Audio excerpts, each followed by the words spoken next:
Ladies and gentlemen, let's do some questing, shall we?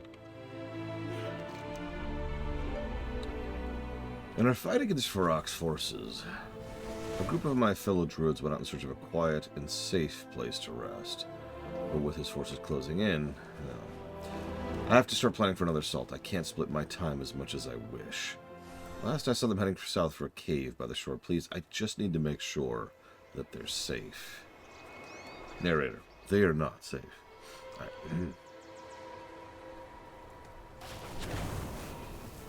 It's literally called the Slumbersham Shores. I love these flowers, by the way. Look at that. Hello? Have Farok's forces attacked us? As you can see, there's no issue with that here. However, I do have a much bigger problem on our hands. Okay. Whatever it is, if it's bigger than, you know, the fire elementals actively attacking the Emerald Dream, it's got to be pretty big. So what do you got? I need to rest. I need my strength. But I can't sleep. I need your help. Oh. So what do you need? I'm unable to rest. I've spent all my energy in battle, but there's too much noise, and the ground's too hard for me to sleep. I know, it pains me to ask it, but I need to rest so I can go back out and fight. Could you feed 2 birds with 1 seed for me? Take out the enraged lacers and retrieve their leaves so I can make a blanket. Yeah, by the way, mood. I'm too tired to sleep is a sentence that sounds strange, unless you've been there. There's no way I could rest without something soft to sleep on. Luckily, the dream has some sage so plush, it could even put rock feathers to shame. Could you collect some sage around the area for me, please?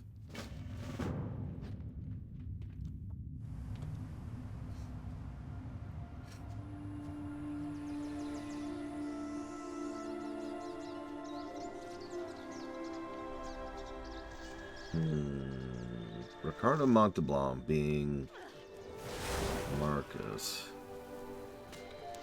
Oh, but he's also Khan. Well, I mean, I figured he's Khan. He's Ricardo Monteblanc. And then, of course, we have to figure out who the heck the Cumberbatch character is. Benedict Cumberbatch.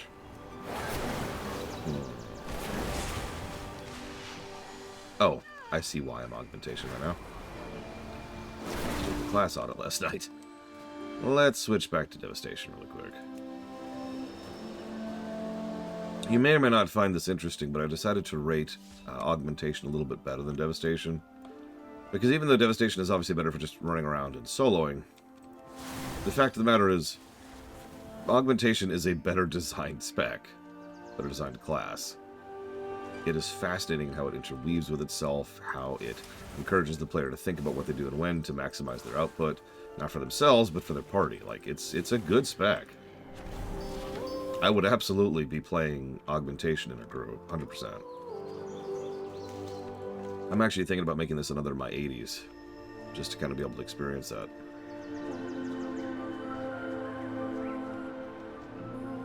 Healer's pretty decent, too.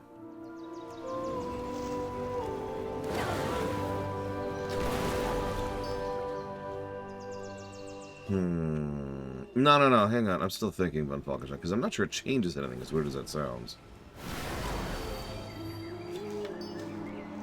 I mean, it gets rid of the fact that Khan is suddenly a completely different looking character. So that's nice. But, like, eh.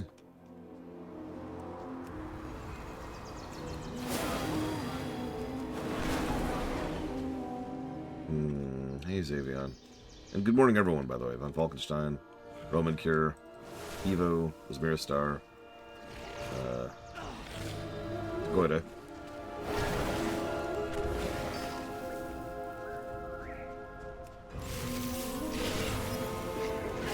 Complete. Oh, whatever. Damn it, Roman Cure.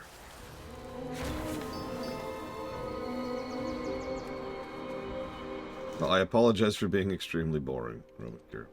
I do find it funny. It's a common problem, right? Because we insist on going through in order, people tend to get tired of a particular game by the time it gets good. Because, make no mistake, we're officially in good WoW territory. Finally, finally, finally. And I have heard from several people today that they have bowed out because they're just sick of WoW at this point, which makes sense. If we had just started with Dragonflight, I bet people would be like, oh my god, But that's not how that works. We don't start with Shadowbringers, and we don't start with Dragonflight, you know?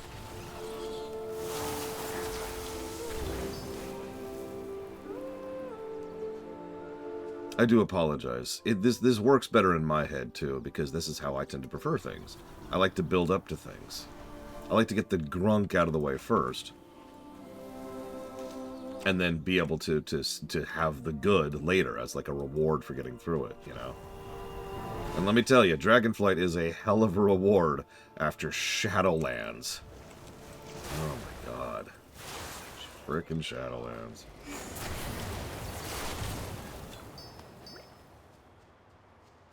Either way, thank you for being part of the show, Rubbing Gear. Let me jot that down. Right here.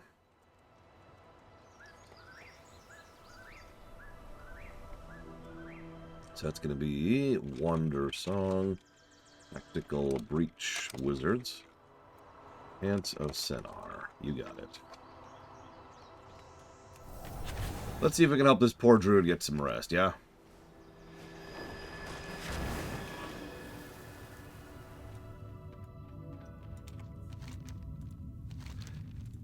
The Emerald Dream, it sure is chaotic in here. Hi, Valerian.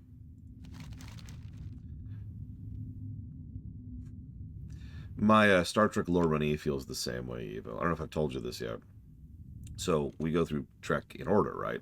So, we started with Enterprise Season 1, and then Enterprise Season 2, and then Enterprise Season 3, and it's like, okay, and now we're finally at the good stuff, and they're like, no, I'm done.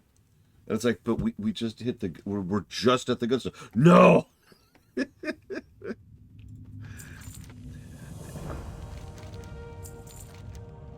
Wait, my Hearthstone. I can't sleep without my Hearthstone. How do you have a Hearthstone?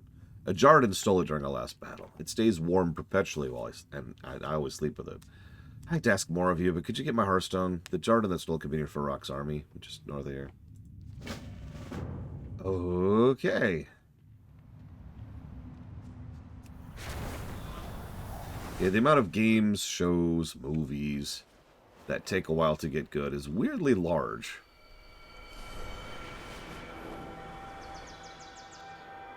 Where's the... Just past it.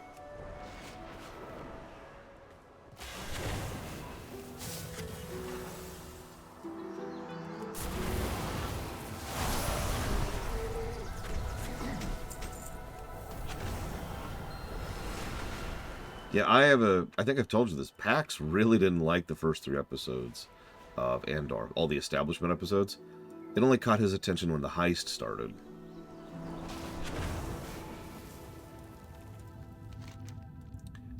There you go, buddy.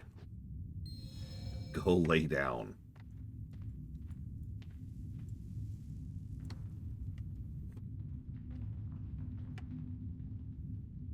Ah, it's not working! No, you can't give up after 5 seconds. Oh, for Christ's sakes. I can't fall asleep. I'm embarrassed to ask, but there's one option left.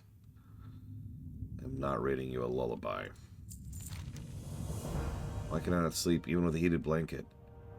This is embarrassing, but my mother used to sing me a lullaby.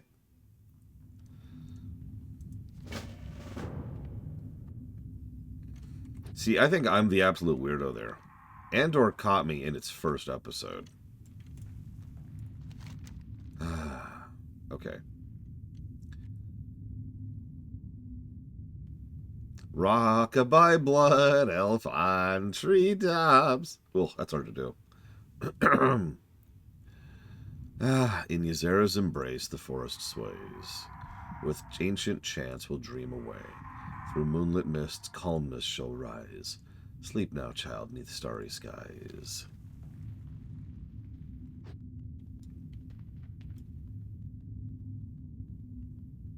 Or to quote Samuel L. Jackson, go the F to sleep. All right,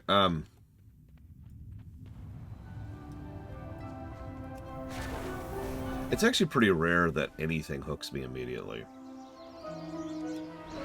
I know that sounds strange. Maybe that's part of why I'm so harsh on intros. Because in my experience, most intros, shows, games, movies, don't, right? Like, they don't do what they're frankly supposed to. The exceptions tend to be the ones that stick with me. Like Final Fantasy IV.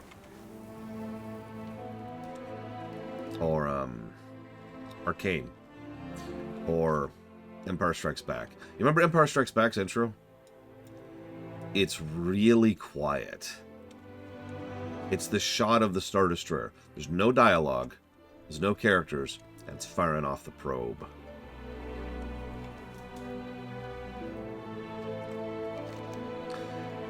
Thank you so much for checking on my friends. When they reawake, we'll be ready to fight Farak once more. You're welcome. That was actually a delightful little side quest, plus the story. Poor guy.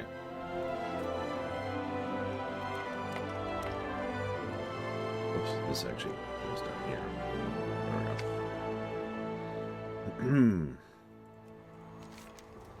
There's a situation I am personally concerned about. A garden cared for by my kin, the Dryads, has suffered from growing pains amidst Amir Drasil's growth. An overwrought druid currently tends the garden, but I suspect he'll need more assistance than he has requested. Please assist him on my behalf. Yeah, that's the other thing we tend to see a lot in game design. How many times have we covered a game which is like, alright, this looks cool. And then, yeah...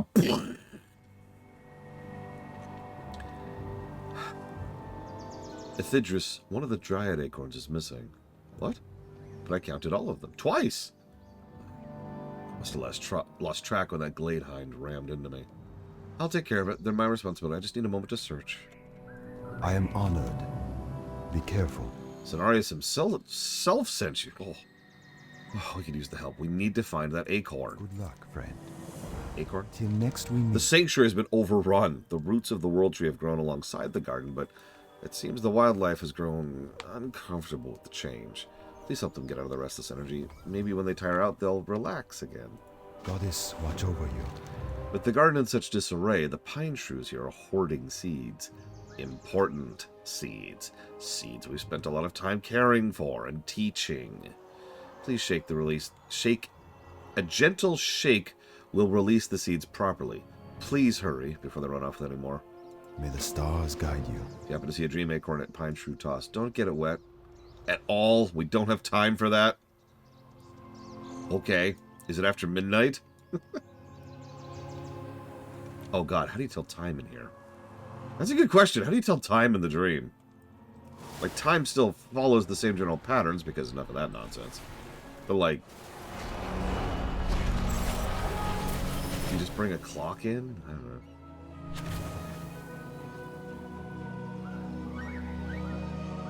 Actually, I think there is a day-night cycle in here. That's true. Give me your seeds. Oh my god. Oh my god. In case you missed what we just did, let me zoom in a little bit more here.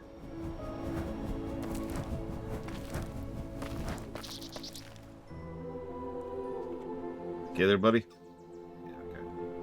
We're good. We're good. Everything's fine. Everything's fine.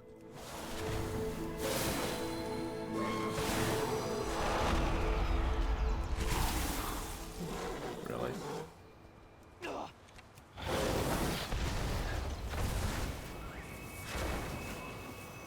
Very little fawn.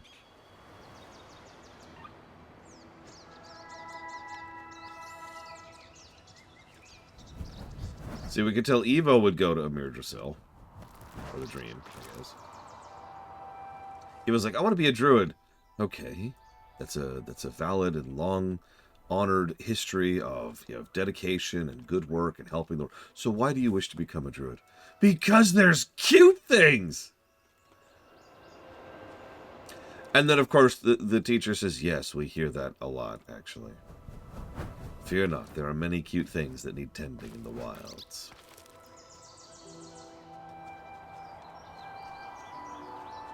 Yes, this too is acceptable. Allow me to send you to the cute division. I mean, if you think about it, they probably have, if they have any kind of organization at all in the Cenarian Circle, they probably have a division of people whose primary job it is to deal with, you know, lower-end cute things like this, as opposed to people it's like, okay, so I need you to go kill a bunch of bear mothers because they're overwhelming the nearby flora and fauna. Yeah, that's... Or, you know, fighting the frickin' Firelands.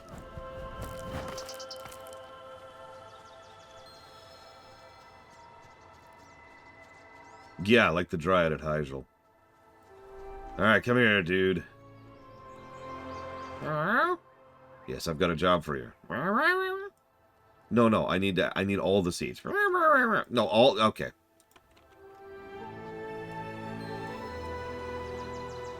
Oh, he's a big boy, isn't he? There we go. Hello? Ah, crap. The seed hit the water. Hello? Are you my druid? You don't look like a creek ward. Creek ward. That actually implies a lot. That one word implies a lot. A creek ward. Well, you're my guardian now. I never liked the druid creek ward's voice anyways. It's too dreary. Yep, we just adopted a dryad. Congrats, Evo! She's a fawn. Is that a new boy dryad? Don't tell me you dropped the dryad acorn. Can I assist you? Yeah, a pine tree hopped into a puddle and this dryad appeared. Yeah, that would do it. I had to take on the role of guardian for this one. You need not stay. The newborn dryad's face scrunches up in disgust. You? Really? No. I like this one. They will be my guardian. I've heard your dull voice long enough. And my name is Dianesa, druid. Ah, very well, Dianesa. What brings you here? God, they totally do, like them all. Thank you, Sir Viles. I can see you've calmed them down for now. This is likely not the first time this has happened, and likely not the last. Is it just the roots? This behavior's so strange. May the stars guide you. Ah, it seems Dianesa has chosen you to train her. Splendid. Just perfect. Till next we meet. Typically, the druid assigned to a dryad sanctuary would guide the newborn until they were ready to take on a position of their own. Unfortunately, it's difficult to separate a dryad from whoever she imprints on. Which she has made very clear. Regardless, tell me about yourself. Perhaps you'll be just as apt a caretaker as I would have been. Good luck, friend. Okay, so, Evo, since this is you, I often embark on quests on behalf of others. If I'm going to do a chore, you can bet it's for me alone. If there are any quests remaining on Azeroth, I will find them. The tasks don't matter as much as the reward. And I'll help someone else when the task is fun. Sometimes.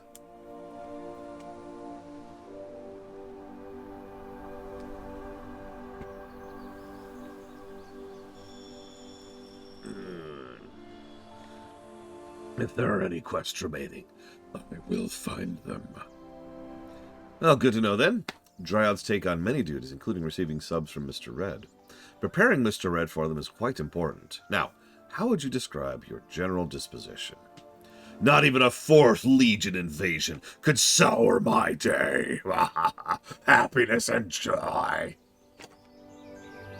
If I could become a shadow and cling to the dark spaces of the world, I would. You can also say, I'm sure my reputation precedes me. Or, I never back down from a fight. I'll always win. Or, whatever, I guess. Thank you, Mr. Red, for this. Give me a moment, let me jot that down. Here we go.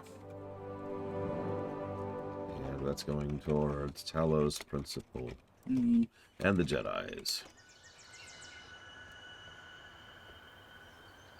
Not even a 4th 4th Legion invasion could sour my day. That's fine. Dryads can be exuberant, so you may meet your match here. Last question. What's your greatest failure? Option 1. I failed to protect someone I care about. Option 2. I let an enemy escape on my watch. Never again. Option 3. I forgot the flour in a cake I made once. Option 4. I failed to bring the proper equipment on a dire mission. Option 5. I never fail. Option 3. Flour or cake. Be careful. That's enough. You've led an interesting life. Buddy, I'm only like a couple weeks old at this point. Hello. You regularly engage in combat and solve problems, sometimes for yourself, sometimes others. That does not sound too far off with my experience with Dryads. I think she'll be fine. Dryad Keeper credentials, filled with your many glorious feats, whether true or not. Illuminate your path. I was charged with imparting knowledge on every Dryad seed. Dionysa will have retained all my teachings, but she'll be unpracticed in implementing them. Since it seems you are practiced in completing tasks, you will show her the ropes. A group of lashers have grown strangely restless in the twisting woods just outside the garden. Collect some of their hearts so we can discern what's happened. Good luck, friend. Walk gently on the earth. What exactly is a Dryad? We are the descendants of Cenarius. We share his connection to the dream, to nature and the dream. We watch over gardens like this and ensure life persists by any means necessary. Are you a plant or a mammal? We're Dryads. We're not centaurs, if you're wondering. Heal and grow. Dionysa's connection to Cenarius gives her the ability to grow plants, but she needs space to practice. The stirred-up wildlife here will be in your way. The twisted woods nearby will have plenty of space with far fewer hooves. She smiles. Her eyes shine with intensity. If she gets poisoned by a podling, don't worry. Dryads are immune to poison. You are not. Find your own trail. I don't know. I mean, I'm a dragon.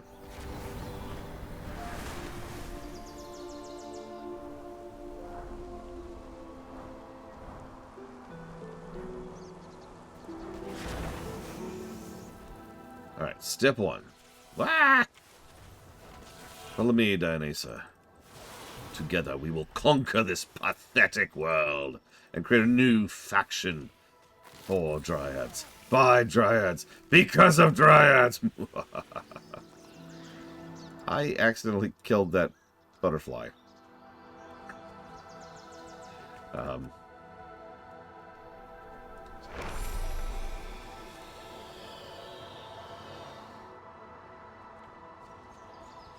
Something's off. The flower should be bigger.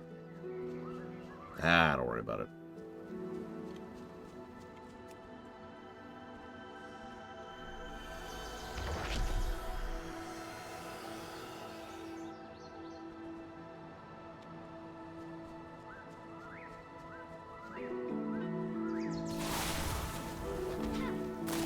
Unpruned fiends. You know, I have a feeling that's actually an insult in Dryadic.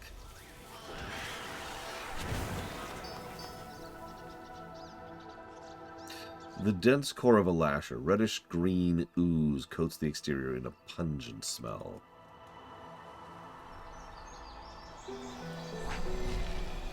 Gotta admit, having the superpower to grow flowers is interesting.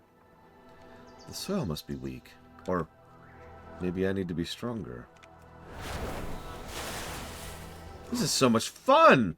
She likes killing. Eva, what have you done to this poor Dryad?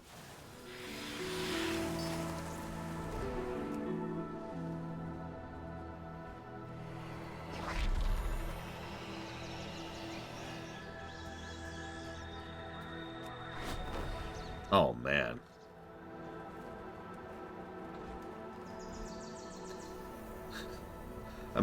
So what would a Dryad want? Like, I could imagine a lot of people wanting a Dryad on their farm. But what does the Dryad get out of the bargain there, I wonder? Ah, that stench. I smell it on the podlings, too. They've poisoned this place. Life is all around us. So what do we do next? How many quests do you complete a day? How many quests involve stabbing things? She adjusts her grip on her spear. I might have a favorite kind of quest. Wander where you will. The Druid Creekward told me lashers tend to lie in wait for their prey. I'm glad these are not. Makes the fight more interesting. Rest These until hearts you smell awaken. awful. Almost as awful as the podlings with those sharp little teeth. Wander where you will. Guardian, if the podlings are poisoning the ground here, then that large growth with the incredible stench over there needs pruning. Find your own trail. These podlings have poisoned the lashers, and now they've twisted the mandragora, which... Oh, there it is. It's right there. Didn't even see it. If we do not stop it, it'll spread the poison to the garden. This must be what has the wildlife so disturbed. Let's kill it. This is what you've prepared me for. A dire quest. Heal and grow. Yeah, okay. Let's go ahead and give you your dire quest. Guardian, critique my stabbing form. Huh? Sorry. It's really good. Taste defeat plant. Gotta pull out all that poison.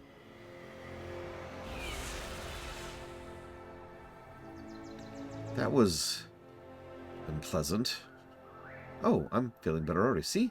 Just like Millerine taught me. I think. I can't wait to show her. I'll meet you back at the garden. You know, honestly, in WoW, in Warcraft in general, the setting, there's a lot of possibilities for mentoring someone, you know. Now, I'm not criticizing FF14. I'm just saying, like, we don't have to be mentoring an adventurer. There's a lot of different things that we could take under our metaphorical wing. Dream beneath the trees. How'd you decide on a name so quickly? She huffs impatiently. The druid told me all sorts of things while I was an acorn. He would not stop talking about this one dreadful poet.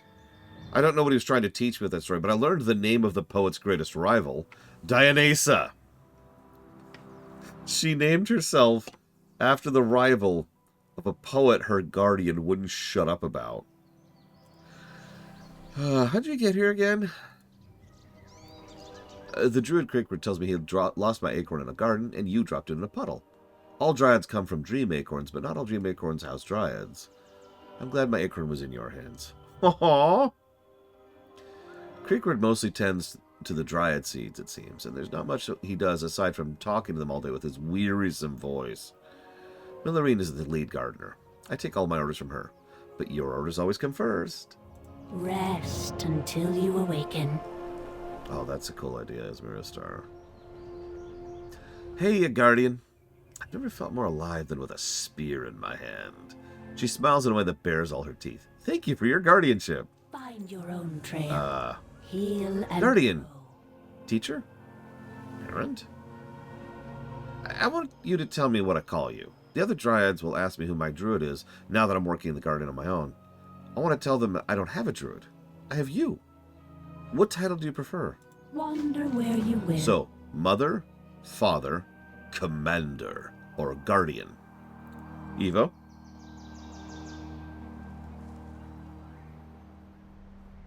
The jailer! Who are you? The jailer. What's a jail? Don't worry about it. Okay, guardian. Rest until you awaken. Excellent title. I will use it as often as I can. Thank you. She gave us a crown made from the petals of poisonous podlings. It's very sweet, but better left unworn. Find your own trail. Amanda. Yeah, that's Guild Wars 2 at that point. Wrong game. Wrong game.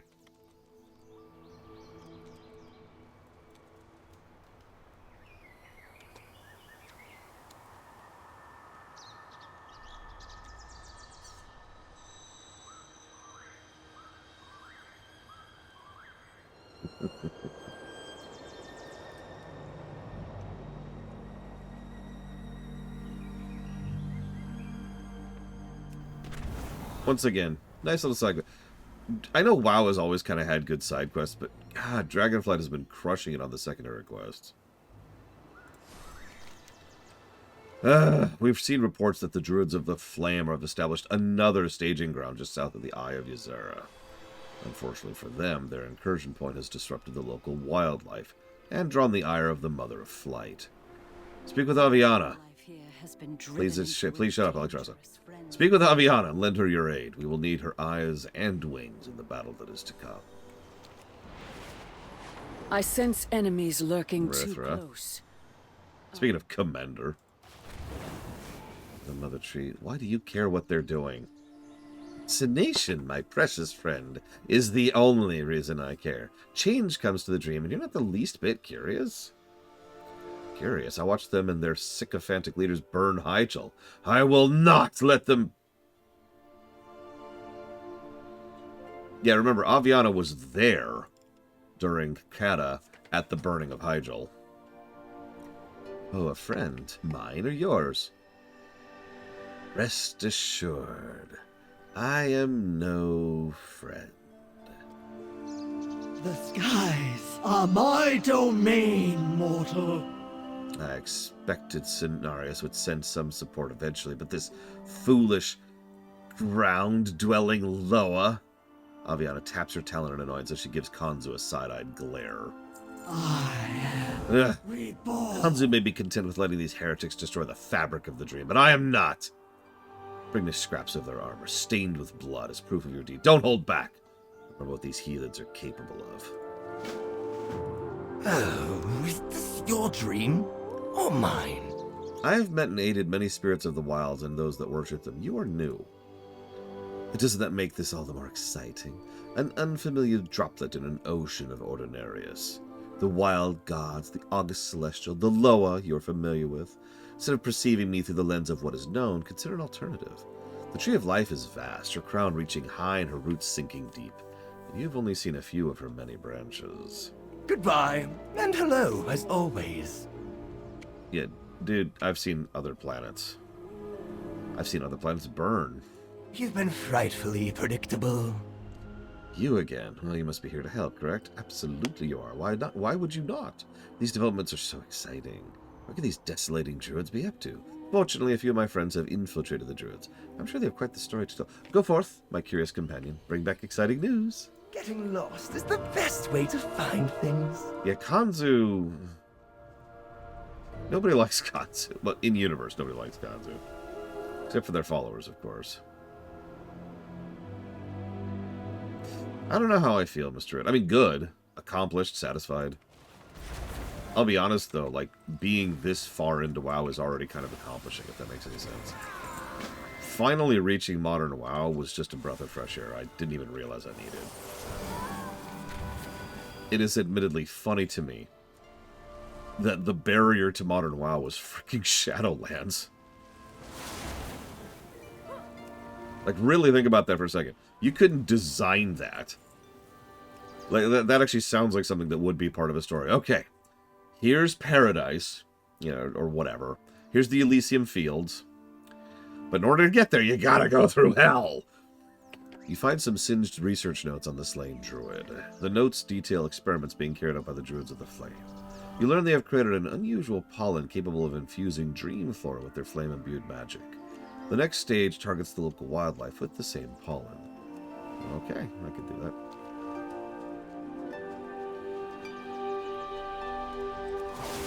Yeah, we gotta get through the maw. In the most literal sense of the word. I love how many of these people are dying like, wait, I was promised eternal life. And it's like, yeah, I get that you're an idiot.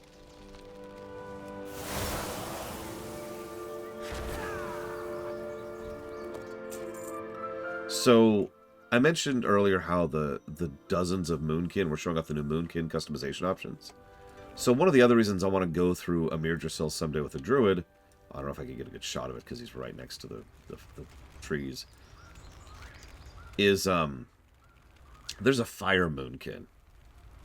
And I'm not, this shot doesn't do a good job because it's like right up against the foliage, but it looks really cool.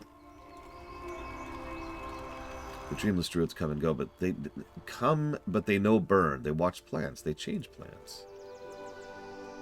There you can really see like what they do. Ah, with the feathers there. Whatever. They look cool. Moving on. No, I'll tell you the exact thing I really want. I want the flaming owl form.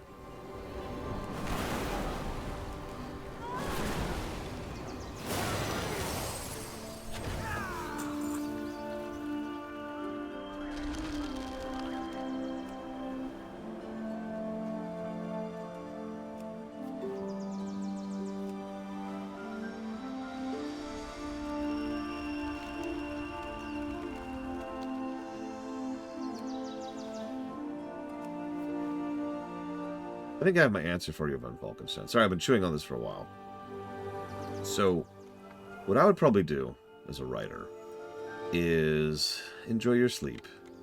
That's what I would do as a writer. I'm going to enjoy your sleep, Evo. It's a good rest. I would make it so that the reason Khan is kind of benevolent-y, more benevolent than usual, is because after the incident that split the timeline, which was the Kelvin incident, I would have Cumberbatch's character, which is the Section 31 guy, wake up Khan, pretty much the same way that actually did happen in the Kelvin verse. But then Khan was like, and kind of ended up going through historical records brought over by, real Spock, Prime Spock, and kind of decide to chill a little bit. He's also probably had some years to be awake and to be functional, and he didn't literally get banished to a hell planet and lose his wife. So yeah, he's had a smoother onboarding process, and he's chilled a bit, right? So he's overall kind of on the good guy's side, not really. Like, he's not a great person. I'm not saying he's like suddenly a hero, but you can tell how he's a lot less just the villain. And then, of course, then Cumberbatch's character, which is the Section 31 person, is the one who finally flips out. It's like, no, we've got to do something. We've got to do something about the Klingons. We've got to do something about the Romulans. And so he flips out, and he then becomes the villain. And then that's who we're actually fighting against throughout the course of the movie. Through dream and flame, a fledgling flower sprouts and blooms of destruction. Okay. I was hoping for intel, not poetry, but, whatever.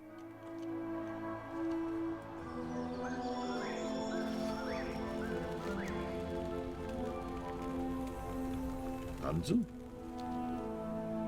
Kanzu! Kanzu.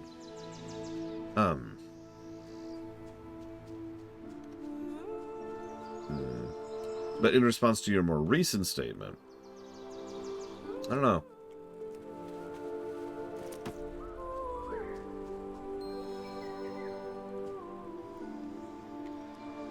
Part of the problem is we still have a bunch of weird question marky, it was in Shadowland, so who knows how canon that is, things about Elune. So I hesitate to speculate about her right now.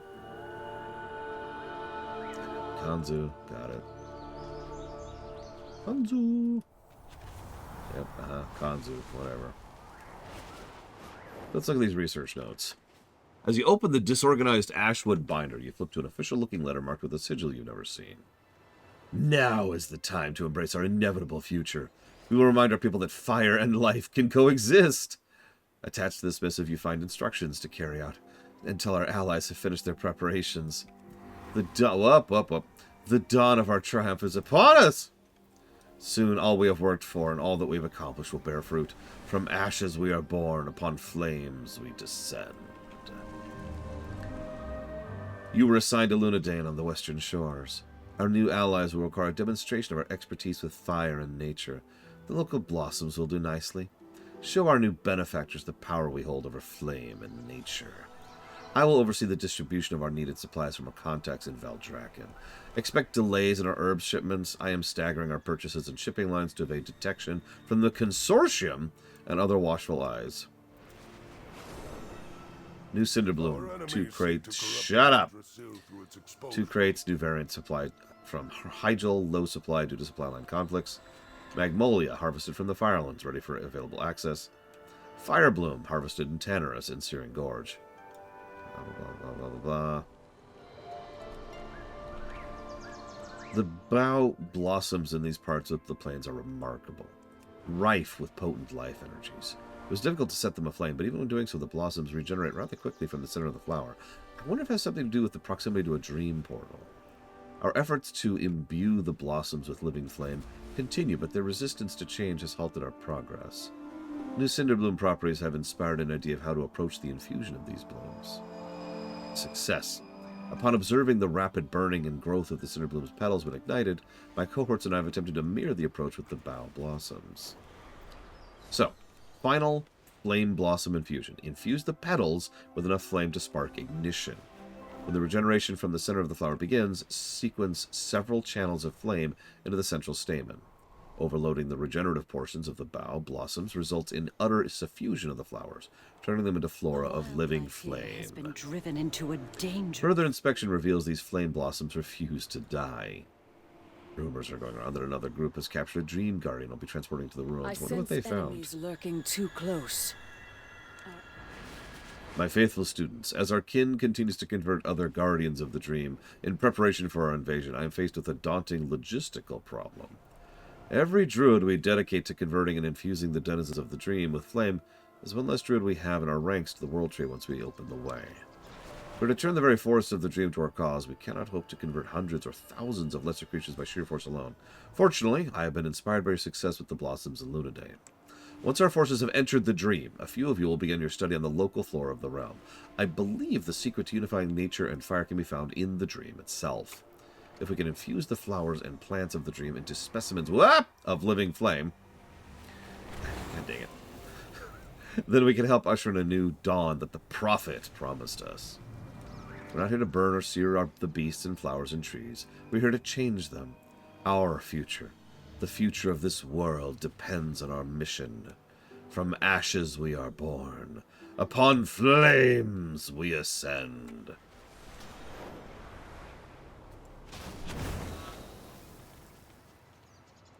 Those who harm my children will pay. Speak, mortal. Actions speak louder than inquiries. Remember that the next time your prey invades your homeland. There's so many directions I can take. I'm just going to move on. What a fascinating creature. So I found this bundle of flame pollen and some research notes. How intriguing. Not only have these druids created a new type of plant, but they're using its pollen to cross-pollinate. How curious. Makes you wonder what kinds of effect this has on wildlife, or perhaps Aloha? Only one way to find out, isn't there? Wait until you see what happens next. Wait, Kanzu, what are you...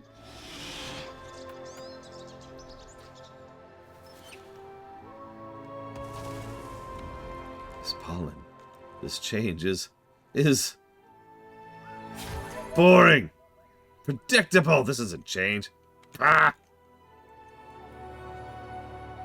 Aviana stares at the Loa of change in disbelief. Have you gone mad? Sadly, no. But this does change things. Things are not what they seem. Well, this is interesting, yes. You must be fascinated too. Oh, how silly of me. Of course you are. Goodbye. And hello, as always. Getting lost is That the was best way to find... Devastatingly mundane. Soot and ash forever unchanged? No, I do not like. Wait until you see what happens The next. cinder pollen doesn't evoke interesting change. It consumes until nothing but ash remains. It brings uniformity. And I find that tragically stale. I'm all for change, no matter the origin, but if this change stymies all future change, then it must be stopped. If the creatures of the dream have been infected by the pollen, they must be extinguished. This is not a flame that can be allowed to grow. You've been frightfully predictable. Tasting this flame pollen has given me a small glimpse of the terrible, unchanging state that awaits these creatures. Take this charm. Use my vision to see which creatures have been afflicted. You know what to do next. Yeah. Then around the block a couple times. I know how this works. My winged children fill the skies. They are my eyes, my breath, my life. While I don't see eye to eye with Kanzu's fascination for change, their incessant inquiry has unveiled a more deep-seated plot than originally suspected. Putting them to wildlife won't mean much if we don't tear out the root. Locate the burning asphodels in the glade and tear them out. I do find this funny, by the way. Kanzu is against the Druids of the Flame, not because they're evil or burny or violent. No. But because their planned thing is to change the dream into a dream of flame, at which point it will be a dream of flame forever. Remember, immortality is actually their primary goal here. So...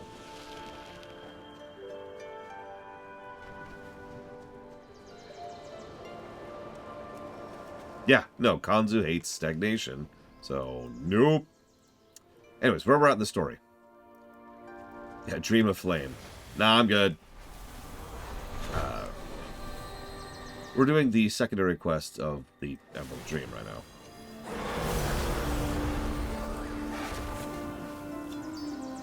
Not necessarily, not from Kanzu's perspective.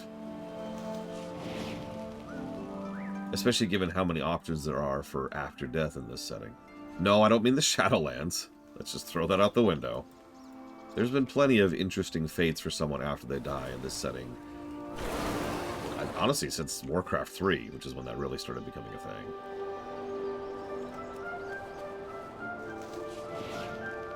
But yes, we're doing these side quests. After this, we have 2 other bundles of quests, which are arguably primary optionals. After that, I think we'll hit the MSQ up. We've got some meaty stuff ahead of us. The Dream was not a small patch. I hope you don't get too bored.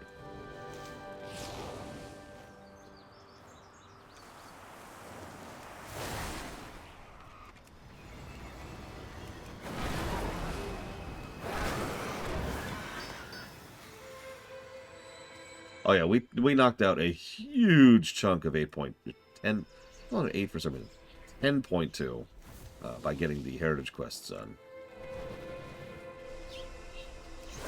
The Draenei quest alone was gargantuan. It was like an hour for one quest.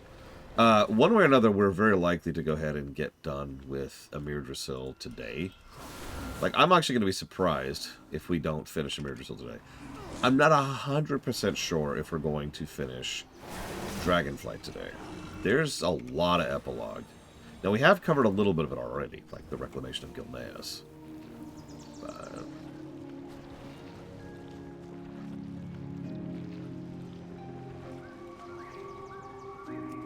yeah, we've got the remainder of the tier quest chain, and we've got everything to do with you-know-where, which is a fairly meaty sequence. Our forest is safer now. May no one go unseen. I think that might be it, actually.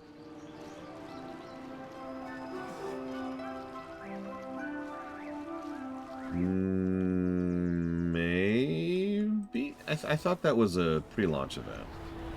So I don't know if that's actually in, Mr. Like, really.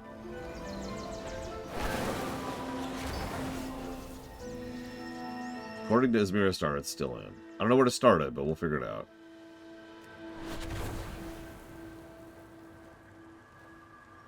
I'm going to be honest, no, I don't really remember War Within's pre-launch for some reason.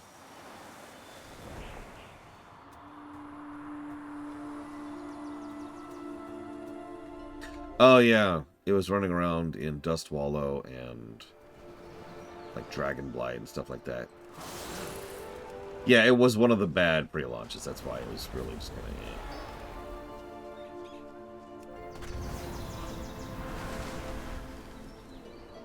I mean, maybe bad is exaggerative, but it definitely wasn't one of the good pre-launches. It was no Legion.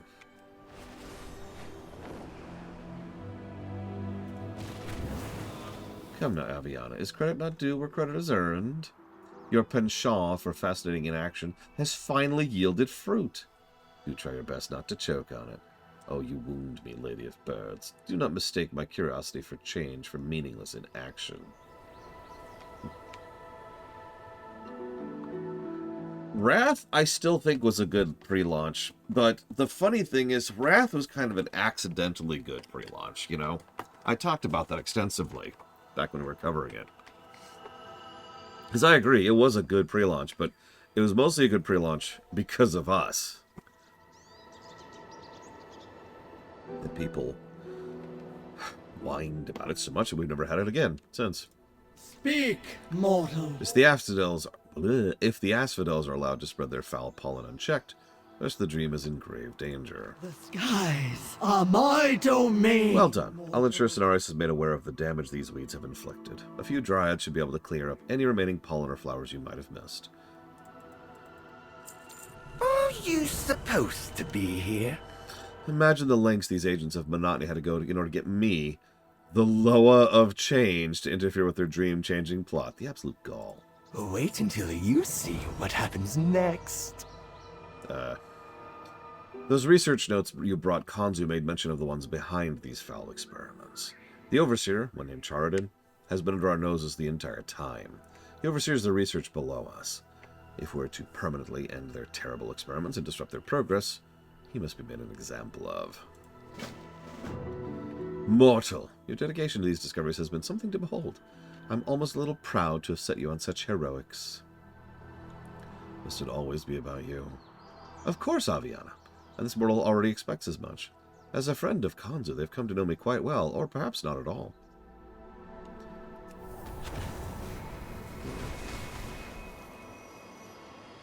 I'm gonna kill a boss now, okay? You can call him that. So, hey, buddy, you like flame?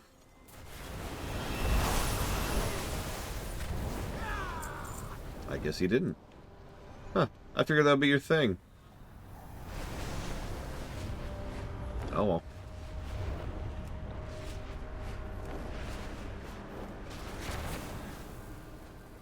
My winged children fill the skies. They are my eyes, my breath, my life. Their overseer's dead, then. Good. With Charadin gone, their experiments destroyed, and the research brought to a halt, let's hope this is the end of their twisted schemes. If you're wondering where Kanzu swooped off to during your absence, don't ask. They weren't inclined to tell me. They mentioned something about being bored with the agents of uniformity. I'm sure they'll turn up at some inopportune time. Yeah, that does sound like them.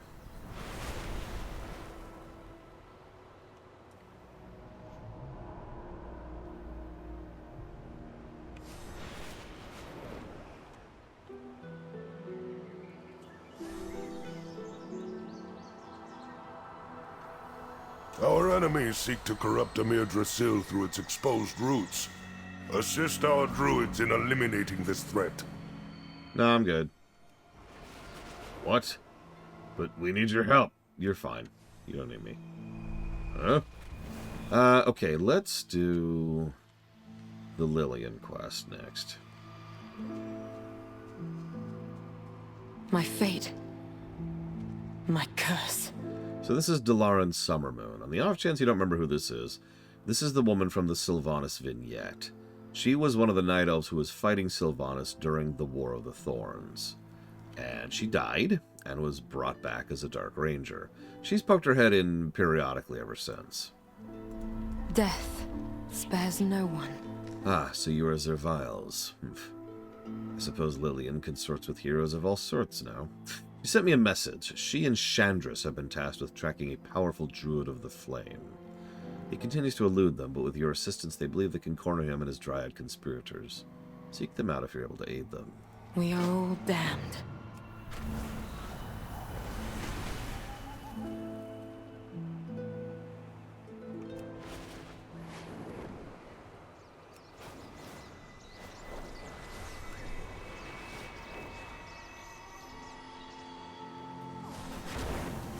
I apologize for the treatment you've been subjected to in the dream. Ah, don't worry, Chandris. I care very little what anyone thinks of me. When we speak to the Keepers next, I will remind them that you are helping us. It's fine.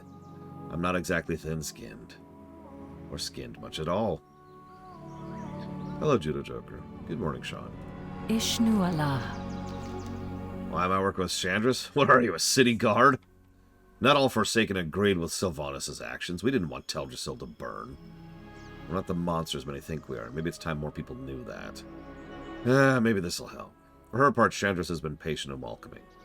Can't say the same of the Keepers. There is much to be done. Lillian really is going way out of her way to be the ambassador of the Forsaken, which is hysterical, considering... Well, I don't want to say she has no diplomatic tact, because actually she has quite a bit. But she's not what you normally think of when you think of a diplomat, right? She is naturally charismatic, which probably helps. And she's got a very refreshing, I don't give a crap attitude in a positive way. Not in a, you don't matter, in a, what you do to me doesn't matter kind of a way.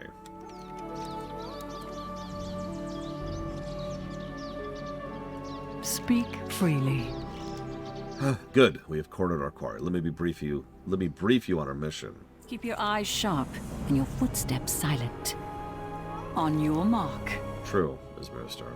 Lily and I have been shadowing Rayless Firewind and have uncovered his plan. He's manipulated the Sisters of the Flame to bind spirits from the dream to magical spirit stones. With Rayless's blessing, these stones become powerful tools of corruption, allowing the Fallen Druids to twist the dream and its denizens. We'll start our purge with the Dryads. They have the stones, and then we will end Raylos. The hunt begins. Consider it done.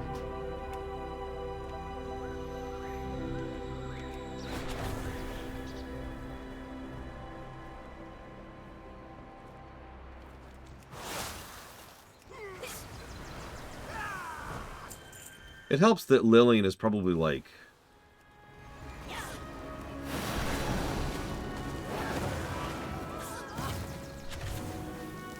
I'm trying to think how to put this into words.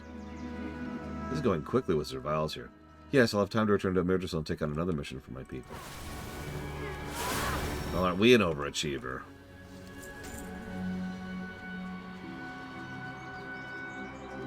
Also, I love how they acknowledge how we are speeding this up. We are! I mean, really, we are, but it's just funny. These stones, I can feel the spirits in them. Powerful spirits. I'm not sure why... I'm sure why Rayless wants them to amplify the Dryad's power and his.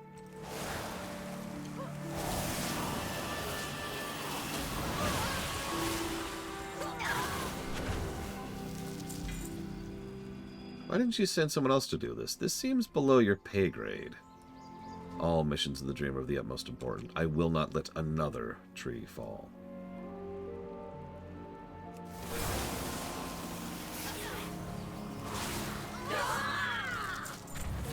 That was close.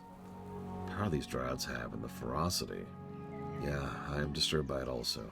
It does not bode well for the Dream. We'll take them down, and we'll get the stones.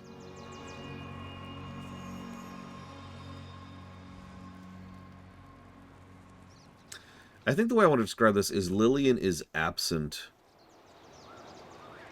prejudice. I was going to say racism, but then I realized that doesn't really get it across, right? She kind of doesn't care. She doesn't care what species you are. She doesn't care what faction you are.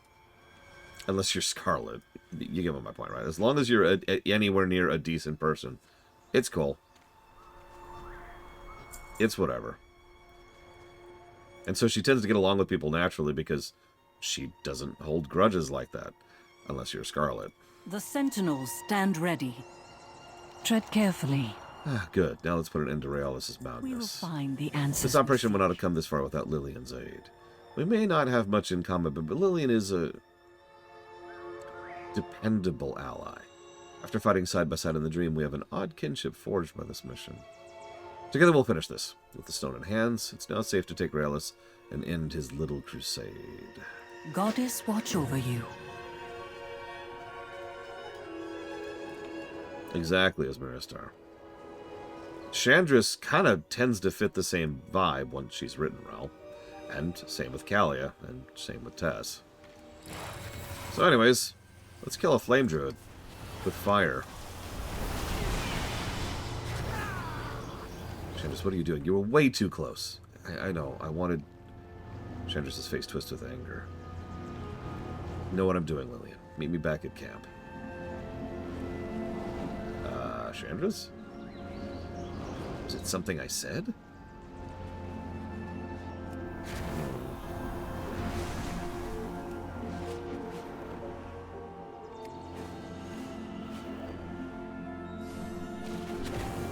What happened back there? What's wrong? I said it was nothing. Do not ask me again. Lillian gives Chandris a sidelong glance.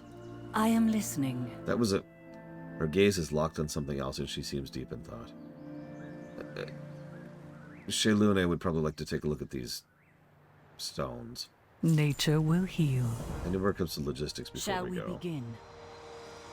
Chandris?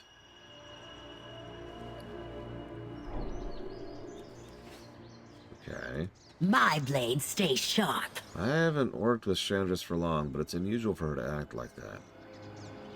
Doesn't matter. Well, she deals with logistics. You and I should go ahead and find a way to cleanse the stones. Maybe Shalune knows what to do next. Keep your guard up. Excuse me, Shalune? Answer the call of the wild. My sister Cyanthessa knows all about rocks and stones. She'd probably know what to do with them. Okay. I'll head to the Moonwell. See you there, Zerviles. Okay.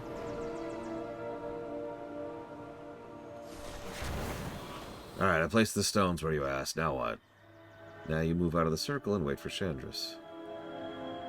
Chandris isn't coming, but Zerviles can help. Chandris is... I see. Come speak to me when you're ready for the purification. Life is all around us. I understand we need the help, but Cyanthessa looks at Lillian with noticeable revulsion. I hope this General Chandris knows what she's doing. Yeah, of course, creatures of life would probably look at undeath and be like, eh. I talked about this yesterday briefly. It's natural, as weird as that sounds, for life to be against undeath. Because death is a fairly natural part of life. Undeath is the complete interruption of that cycle. The tree doesn't, rot and become mulch and then become fertilizer. The tree just keeps walking around, even though it died. So, yeah, no, that makes a lot of sense. Rest until you awaken. Get the vial by the Moonwell. Use it on the stones in order. Okay, I can do that. Or not.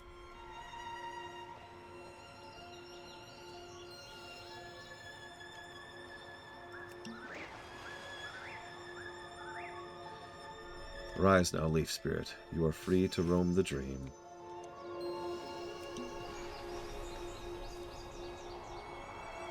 Rise now, Wolf Spirit. The moonlight will shine again upon you. Cool. Rise, Bear Spirit, and Angry Spirit. Watch out!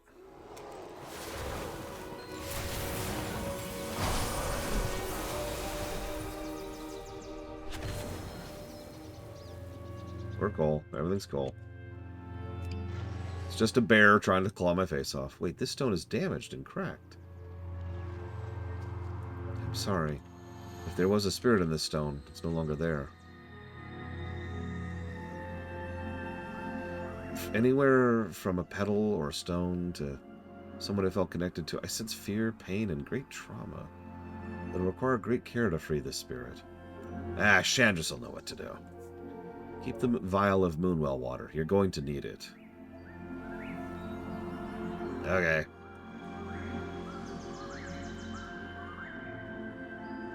I know this is such a stupid thing to repeat for the 50th time, but I've always been fascinated by the concept of Moonwells, going as far back as Warcraft 3.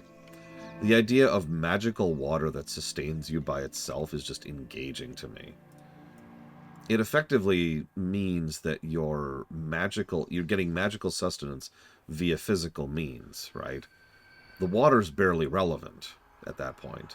The water's just the conduit for the magic, but it's still interesting to me. I don't know. I don't know how to put it. It always kind of piqued my interest.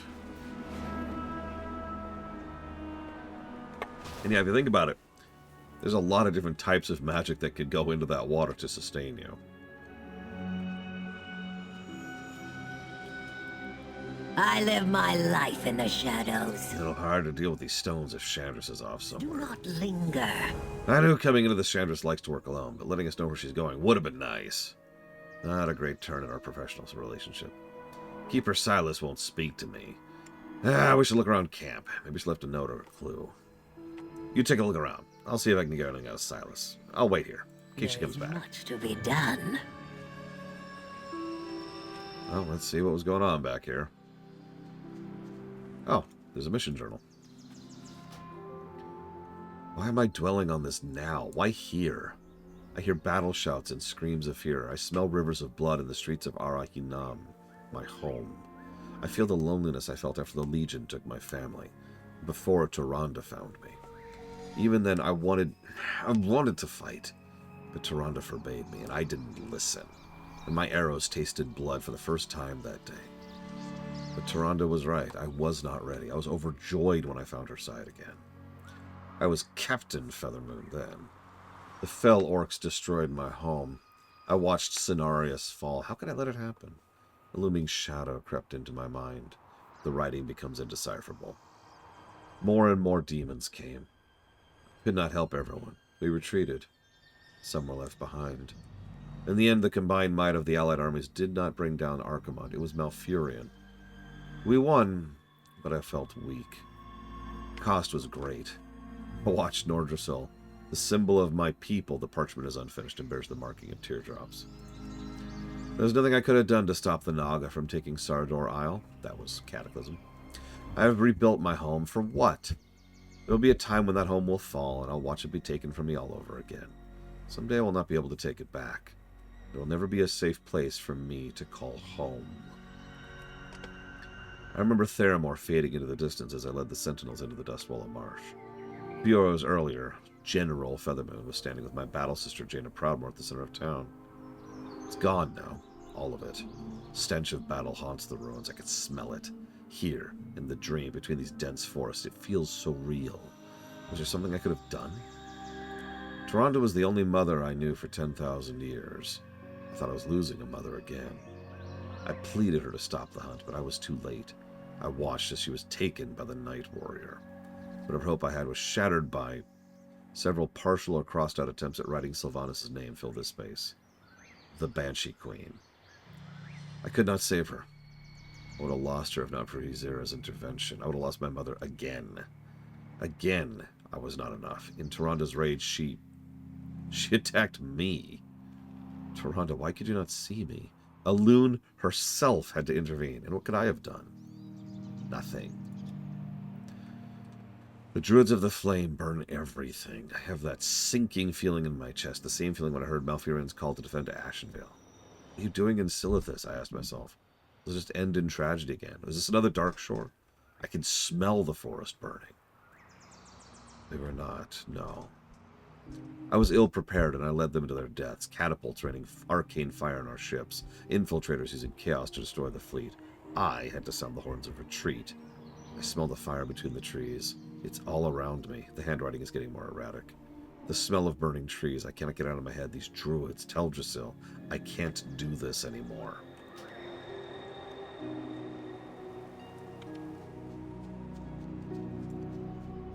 So if I ever needed a reason to kill all the flame druids, I was just given it.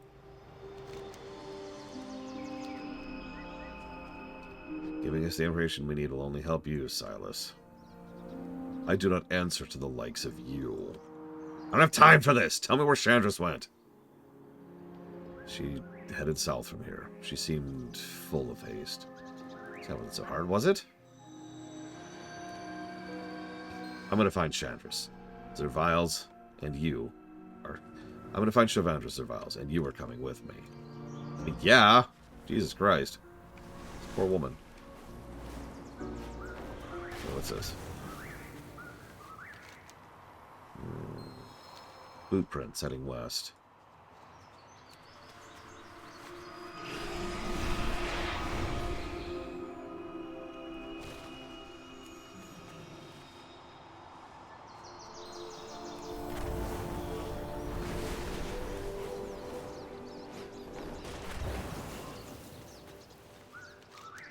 Tracks are heavier and slower than before. She's struggling with the mud. She missed in the cave. I have a hunch the spirit's in there too. We need to get to her. Now.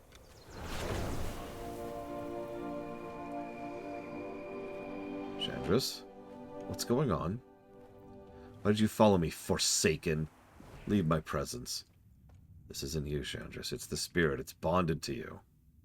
I can see their faces and hear their voices. Everything. It's like a waking nightmare. What is it you ask? I wonder. Keep your guard up. It all makes sense now. I think the missing spirit bonded with her, like Cyanthessa said. It's making Chandris relieve traumatic moments from her life. It's not malicious, but the spirit and Chandris are feeding off each other's fears. We have to bring her back to the camp. Shuluni might be able to help her. Talk to her. I look like the enemy right now, but maybe she'll talk to you. Do not I was a demon hunter when I did this quest. A blood elf demon hunter. Much remains to be done. Why is she here? Why are you following me? Don't you understand? Leave me with my grief. It's okay. Come with us. We'll explain back at camp. And why would I go to camp with you or her? I can't bear to look at her now. I relive what the undead have done to us over and over. It's the dream spirit. Lillian believes it's making you relive your memories. Tread carefully. A dream spirit? Listen, we'll take you back to camp. Shaylune will help you. I don't... What's happening?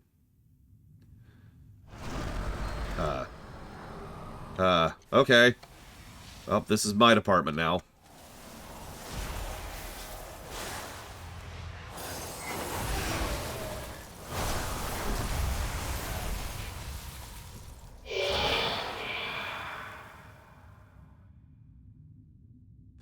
You'll be all right, Chandris, but we have to get you back to camp. I need a moment. Take all the moments you need. I'll stay with her. You meet us back at camp. You sure? Okay. I mentioned this before, but the final thing that really makes Lillian Lillian is basic empathy. Lillian has been through some extremely horrible things in her life. And she came out of that having a tremendous amount of sympathy for others who go through crap. And so pretty much any time she's around someone who's going through some stuff, she is right there with them because she knows what that feels like.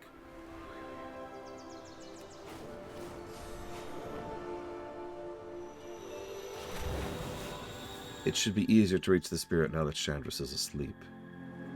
You can do it, Chandris. Fight it. My blade stays sharp. I thought Chandris was venting right on me because I'm forsaken.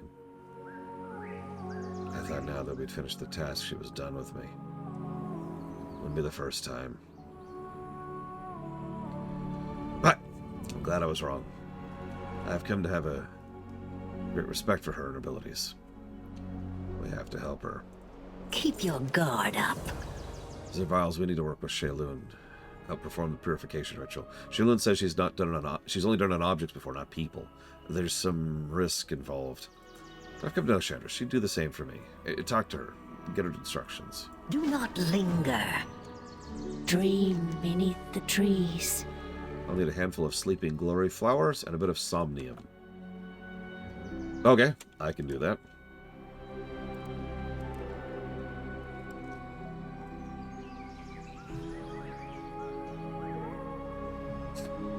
Oh my god, excuse me.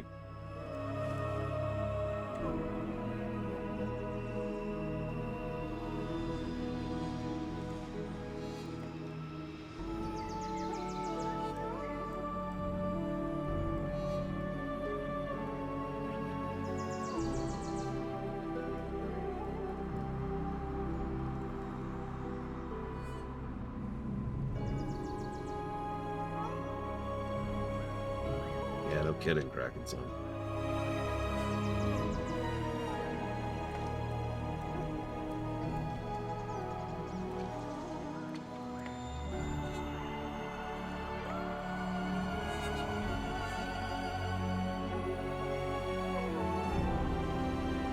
Probably, Baron. I don't know any off the top of my head, but probably. I also think that... well, people like Belmont are probably pretty common in the Forsaken as well.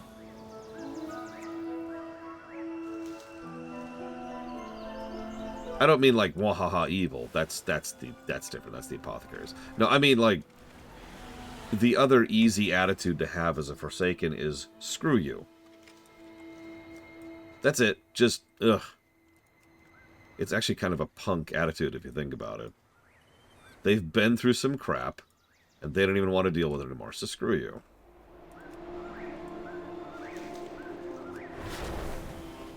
I imagine, statistically speaking, most Forsaken are more Belmonts than they are Lillians.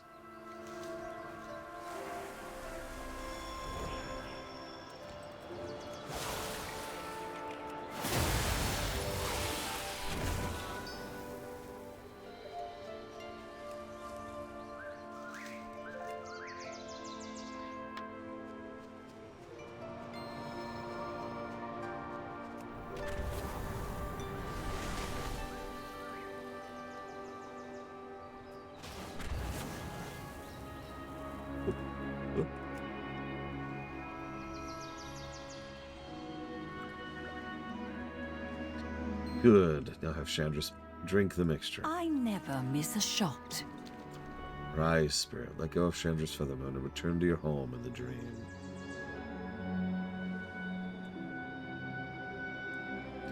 Spirit hovers up and down before Lillian. Is it over? The ritual's over, but Chandris will get better with time, but she needs someone to be there for her, someone she can talk to.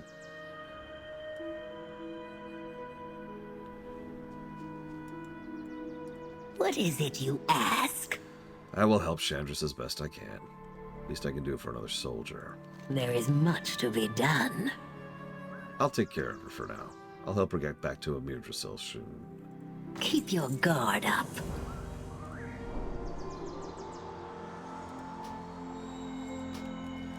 You? Why will you help Chandris?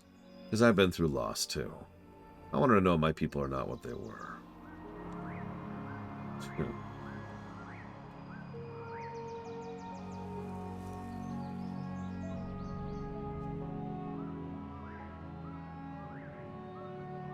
Lillian, I want to thank you for coming after me and apologize. The spirit caused all my pain to surface. You didn't deserve my ire. I've heard worse. But word of advice, don't hold on to that pain. Let it go. I've been living with these memories for eons. I don't know a life without them haunting my mind. Someone told me we all have pieces of our past that haunt us, but we can still work towards a better future. That's wise. You're a good friend, Lillian. Friend? No one's called me that in a while. Rest. We'll go to Emergency when you're ready. So who did you ever call friend, Lillian? Well, there's this guy named Swiftshot. I don't know, he's like the janitor. I don't know, it's hard to explain.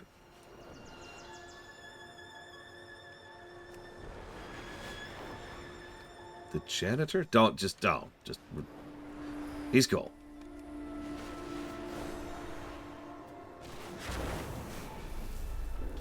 One more Primopt.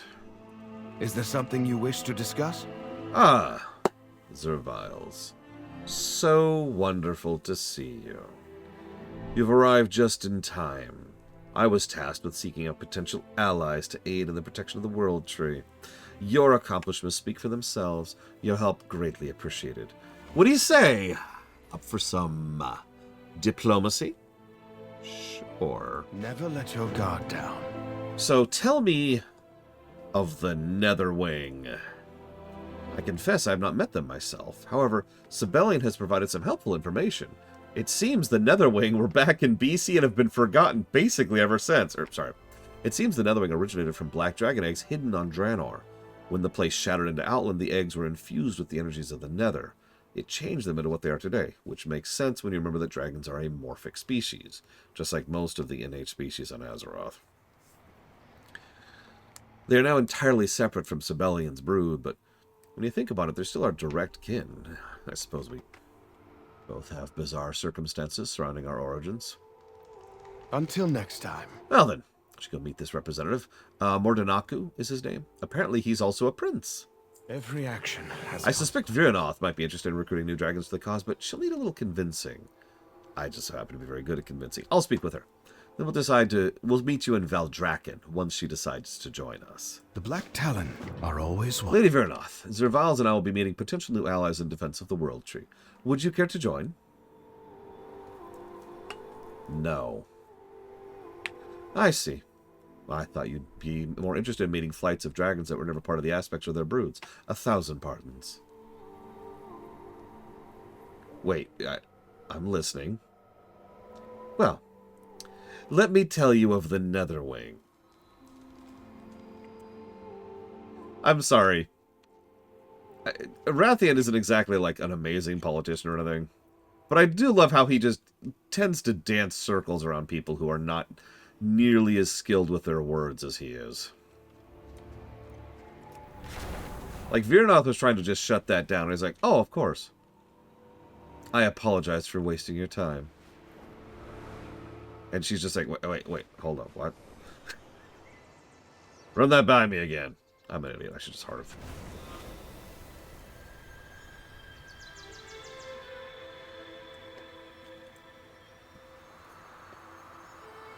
Yeah, as soon as Sibelian showed up, I was suspecting they were going to do something with the Netherwing. I didn't think it would take them to the last patch, though. Well, second to last patch.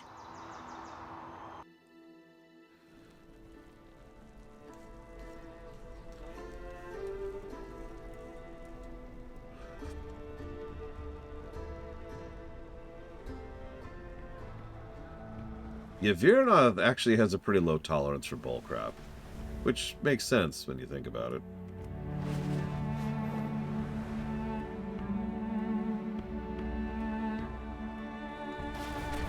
What?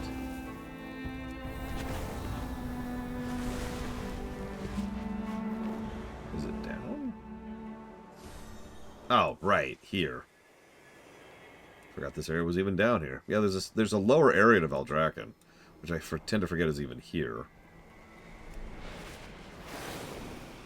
Anyway, sorry, him. While I appreciate your invitation, I suspect it was not delivered out of purely altruistic reasons. You are correct, although I assure you that outreach was intended as friendly first and foremost. But the aspects would appreciate the aid of the Netherwing in helping protect the New World Tree. You wish my flight to endanger ourselves for a world, not our own. A bold ask, stranger. What do you give in return? I love how the Netherwhelps are all floating around Viranoth. They're all labeled curious, too. We are done speaking. This city is incredible. Shatrith pales in comparison. Yeah. I mean, honestly, yeah. No, this place crushes Shatrith like a bug. It seems our fates are intertwined. Well, if I may, Rathia, of course. Rathian has told me of your outland. A harsh place. Your flight would benefit from safer places. You are true dragons. This isle is a home for every flight. The Valdrakken Accord accepted me, though I was an enemy. They will accept you. Your flight will flourish here.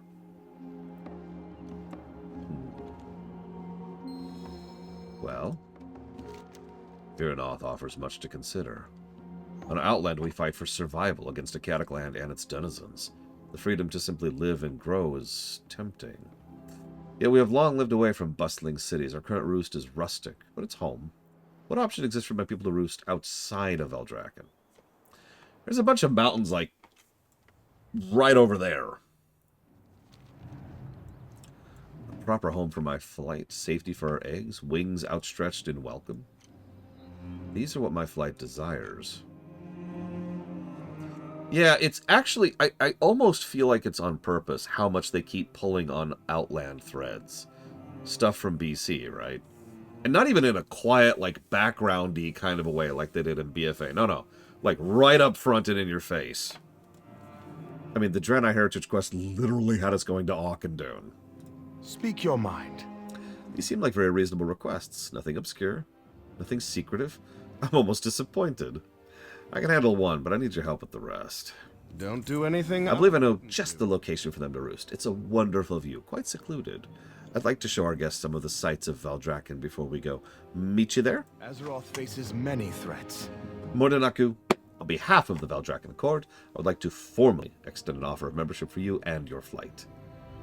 On behalf of my flight, I accept the offer. Wonderful. Before we join Zerviles, let me show you some of the sights of the city, if you'll follow me. Come then, little ones. I apologize if the whelps are bothering you. They know very little of anything other than Outland. Oh, they are curious, not bothersome.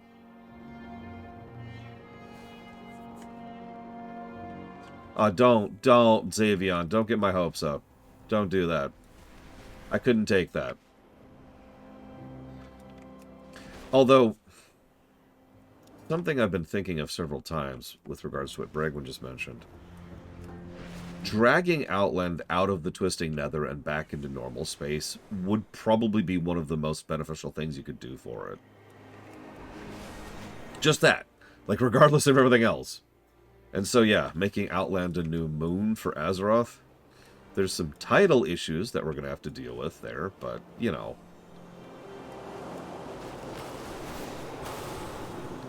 We can work with that. We have an Earth aspect now, for God's sakes. We got this. We can figure this out. Oh, yes. I forgot about this quest. So, there's Zadorm, and there's Naldormi, the Mischief Makers, who are talking with the little Netherwhelps. Oh my god, the Netherwhelps are so cute! That is a good question, Lunarith, and I'm going to admit that I don't have an answer to that. So, absolutely, Loratagain. You remember the colossal portal in Legion? The one that exposed Argus to Azeroth? You'd need something like that. So, difficult, costly, but doable. Why are there so many spiders in this cave? No idea. Sidorm and I didn't put them there that's for sure. We definitely didn't see if we could make this the entire cave the biggest spider cave ever. And under no circumstances did it get out of hand. I simply have no idea.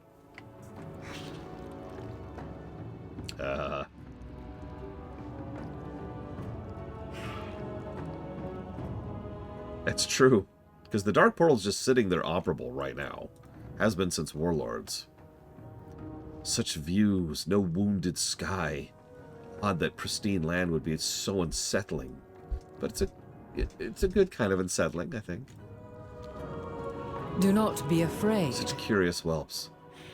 They could do with a lesson or two in manners. Pleasant lesson, mortal, one with proper instructors. I'm not a barbarian, nor would I swat at mere babes. That is your choice. You stand before the Black Prince. What are you really up to here, Rathion? Me? Up to something? Do you really think I purposely invited Viranoth in the hope she would display some empathy for the Netherwing? That she would indulge herself in offering aid and wisdom? Actions that would draw her closer to the Valdrakken Accord? I have absolutely no idea what you're talking about. Learn from the past. There seem to be far more spiders here than the last time I visited, but it seems Viranoth has a plan of action. Don't do anything I wouldn't do. Are you worth my time? I mean, by all accounts, yeah, Lunarith. To put this into metaphorics, it feels like the souls that were needed to power it the first time were there to build the tunnel. And the tunnel's just maintained now. It also probably, so this is going to sound strange, but it makes a strange amount of sense to me because if you remember, in Warlords, they needed to constantly shove souls into the metaphorical furnace in order to keep the portal open. But that makes sense because they had no idea what they were doing, right? They didn't have the Burning Legion backing them. They didn't have the Warlocks backing them. It was a bunch of orcs trying to warp and twist the Warlocks' plans for their own ends, right? So they were kind of, they were brute forcing it. They didn't actually know how to make it work. By contrast, the original Dark Portal is just, and it's just sitting there. It's just open. This cave is adequate. It has a commanding view of the surrounding land and is highly defensible. But the state of it is not acceptable. I will place an enchantment on you. When you draw near to the smaller spiders, it will freeze them, allowing us to relocate them. The sacks and larger spiders will need to be dressed with more finality. Power is no substitute for ideals.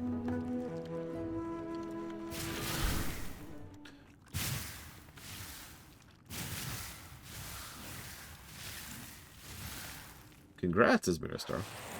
Oh, you know what? Hang on. If I'm going to do this quest, I got to do this quest properly. Hang on.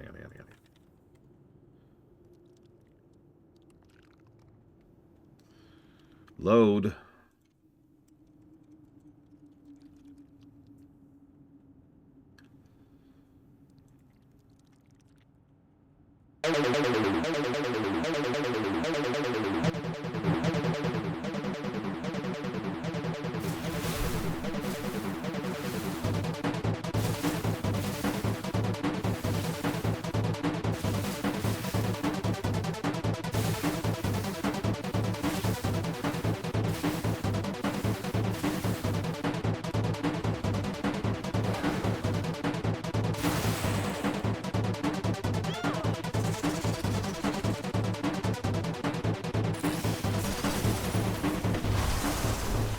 Yeah, I saw you mention that in the Discord, Baron. What are you thinking so far? Okay, that's right. Stupid joke over. Sorry. Hey, there's someone else doing this right now.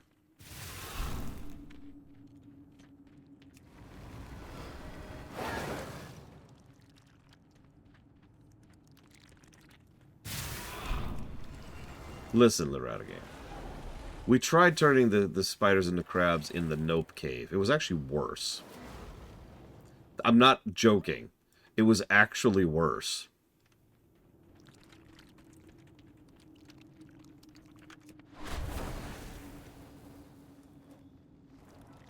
Speak quickly. Excellent. We can clean up the remainder and relocate them to another On cave. your way.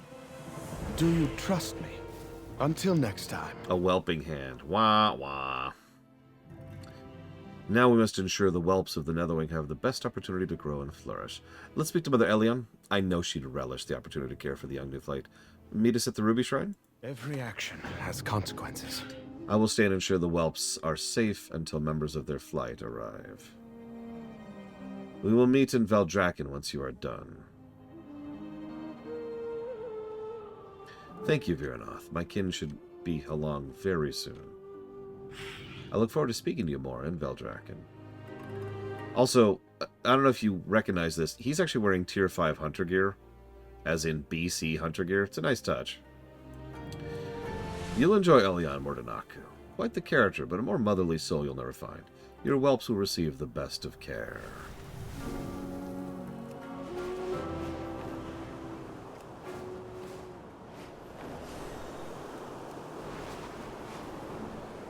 Poor Mordanaku. Don't worry, there are many cute whelps here. Cute, adorable Netherwing whelp. Also, please tell me you didn't take the space station ending, is how I'm going to describe that. I mean, Outland, ironically, is a little bit less horrifying to a place to live than Draenor was. Rebels from the outpost have been But it's still a chunk of land floating in the nether, you know. You did, of course you did, Uthor.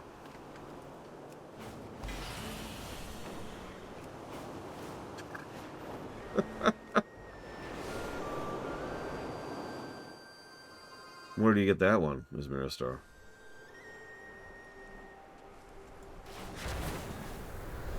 You went through all of that before you even hatched. Hard to believe, I know, but your people have a much deeper understanding of what it means to be altered in the shell than most. We do. Strange. It's as though you and I are kin in more ways than one. Don't mistake my words, however. Our shells may have been kin to our own, but we have been developed into our own flight, our own culture. I mean, it's been like 20 years in-game since BC, so yeah. I would hear more of your people when we have time. I also like... Wrathion is such an interesting person to me for so many reasons that I've already highlighted several of. But it makes so much sense that Wrathion would naturally, immediately be like, oh, the Netherwing, right? Because there really are a lot of similarities there. And we've talked about this before. You can really tell he's always had that problem in the back there of knowing that he is an abomination in the Warcraft sense of the word. He's a chimera.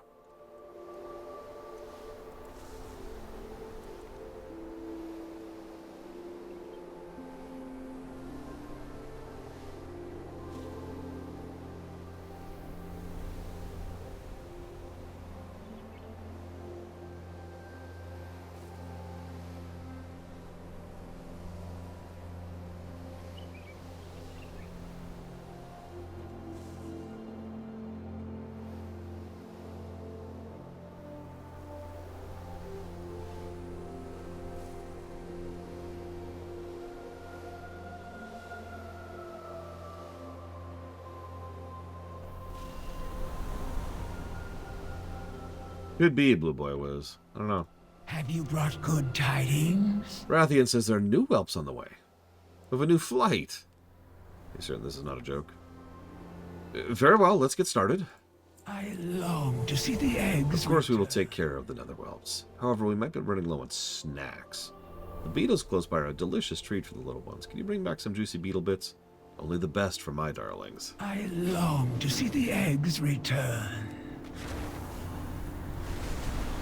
Of course, Wrathion goes to the Black Tender in order to take care of the nether whelps. I mean, come on.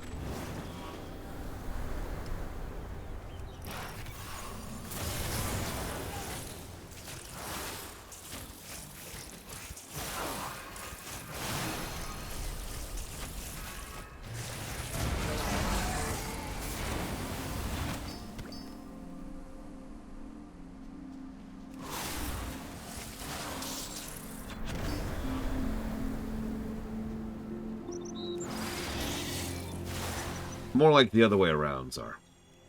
Pouring mana out, not taking mana from.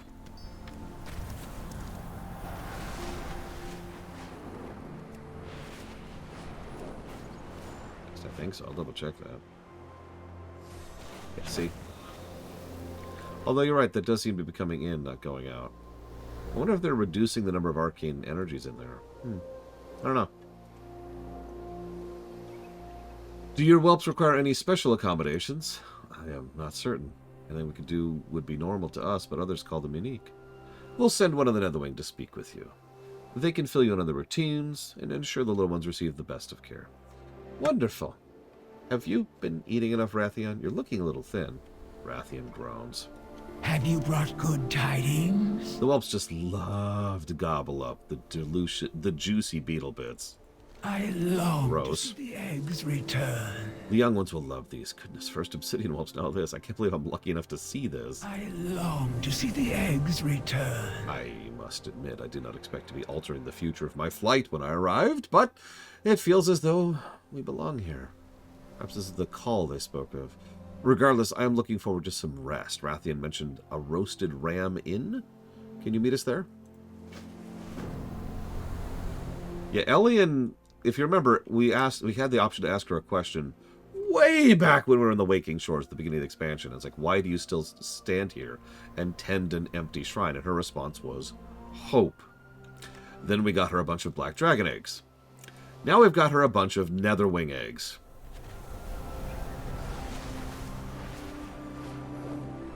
Yeah, she's having the good life. Hope fulfilled.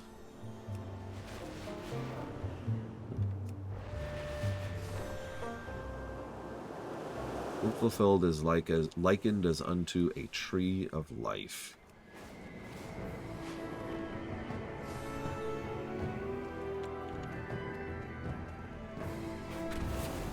Are you certain of this?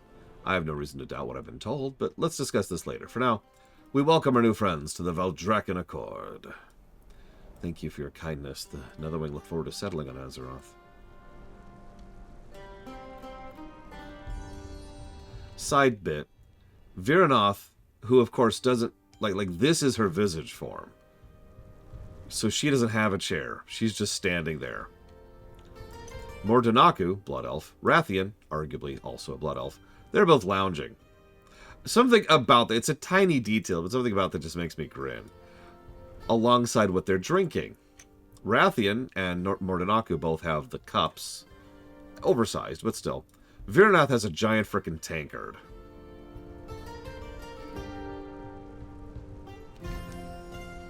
I understand Khadgar is at the Dragon Isles. Once my flight is settled, I should pay him a visit. Tales of his time in Shatrath reached even my ears in the Shadowmoon Valley.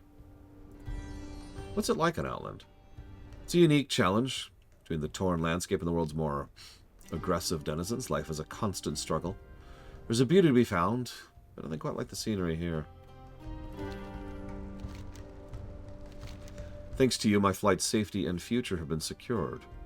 Traveling from Outland to Azeroth has been overwhelming, but in the best of ways. The Netherwing look forward to exploring this world. And there is the implication there that the Netherwing might actually become part of events here now, for the first time in... since BC, really. Show me your worth. Is everything alright? Rathian has been telling me about the Storm Drakes, the Thuringir, and their creator, Odin. He has virtually enslaved these dragons after declaring our kind unworthy of protecting Azeroth. Yeah, that's exactly what happened. For those of you who don't remember, because we talked about this in Legion, the Thuringir were like Odin flat out said the dragons were unworthy of the Titan's blessing and were unworthy as protectors. He disagreed with Tyr on that point. Then he decided to make his own dragons with blackjack and hookers and declare it was his idea from the beginning, because Odin is a dick. Stay true to your beliefs. The Thuringir of Stormheim have the strength and power to greatly aid us in defending Yggdrasil, but they have yet to come to the Dragon Isles. I suspect this Odin has interfered with their journey. We'll go and speak with their matriarch. Rathian tells me her brood is amenable to your kind. We will investigate. Be gone then.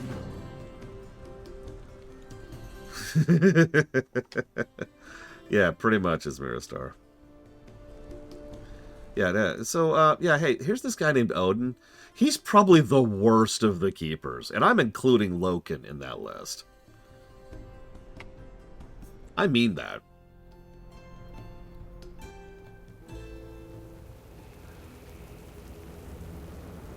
Yeah.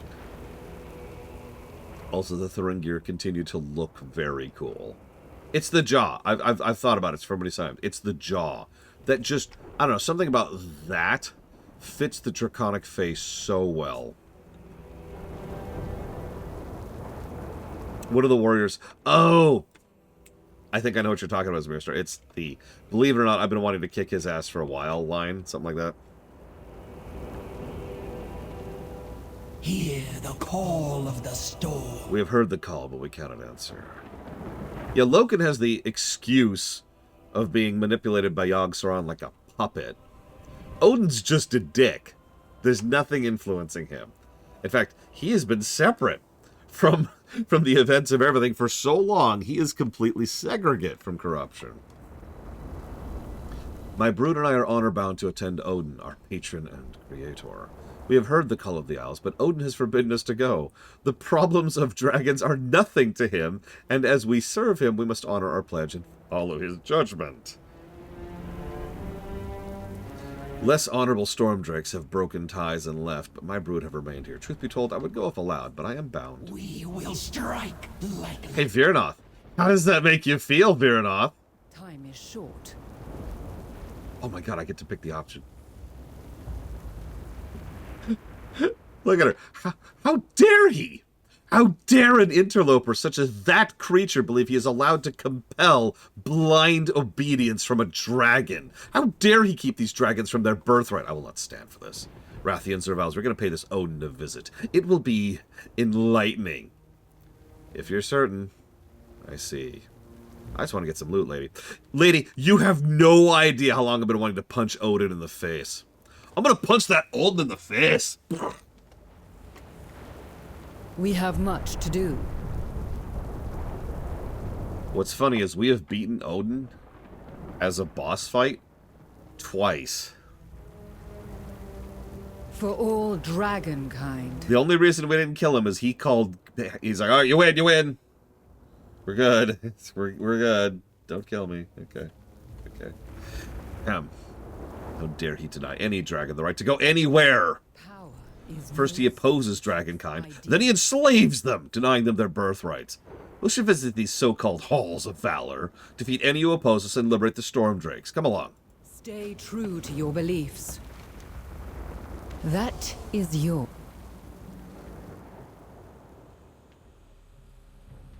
The Halls of Valor host some of Odin's most trusted allies. Allies? Enforcers and slaves, more likely. Come, whelps. We shall confront this guardian Himdall. I expect this will be interesting. I don't know if you understand how correct you are there, Virnoth. For real, all joking aside, Odin really is exactly what the Incarnates are thinking of when they think Titan. He is the worst of them, by such a margin. Even Arcades, who is pretty robotic, was not as much of a dick as Odin is.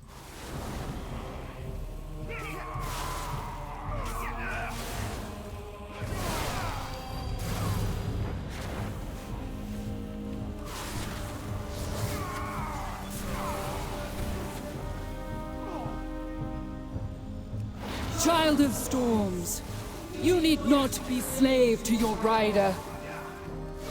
Rise and be free. I mean, all Titan Forged are robots, to some extent.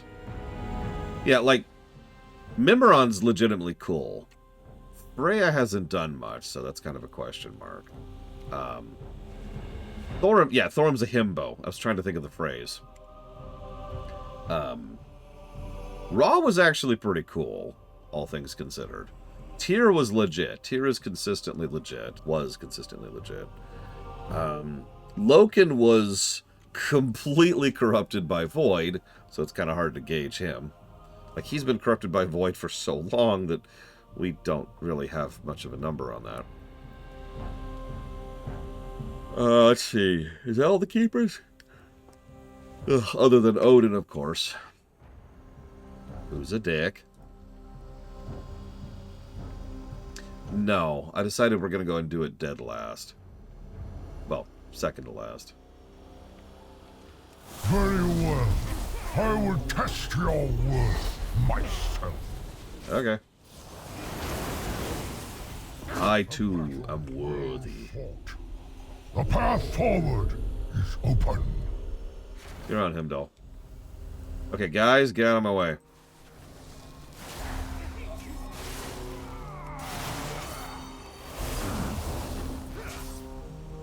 Okay, when I say get out of my way, I'm not actually joking.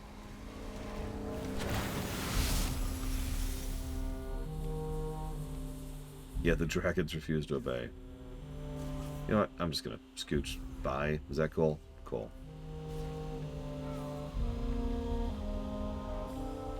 Dragon, prepare to face my wrath. Lady. Stay your hand, Valkyr. This is a matter between my kind and your master. Honor compels me to stop you, dragon. Then you have more honor than Odin. The same honor that the Thoringyr hold. They remain here, though they are called to a greater cause. Protecting Azeroth. Stand aside, Aegir. This matter does not involve you.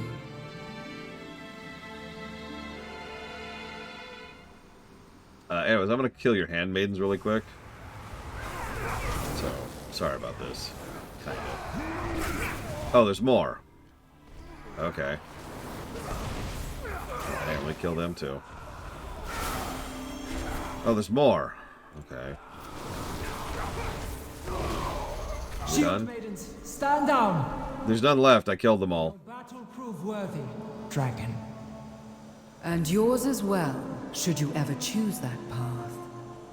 Your arrogant keeper has not treated his servants with respect or truth.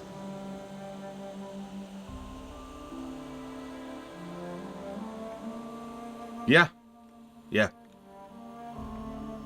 It is nice to see the game acknowledge what we've known since, what we the players have known since Legion.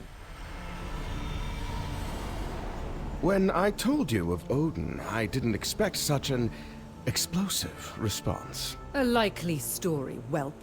You knew I would not abide such hypocrisy. Well, I... Own it, and just be glad I have not eaten everyone here. I am being diplomatic. I think Rathian has been wanting to poke at Odin for some time now. And this was just kind of too good of an opportunity to pass up.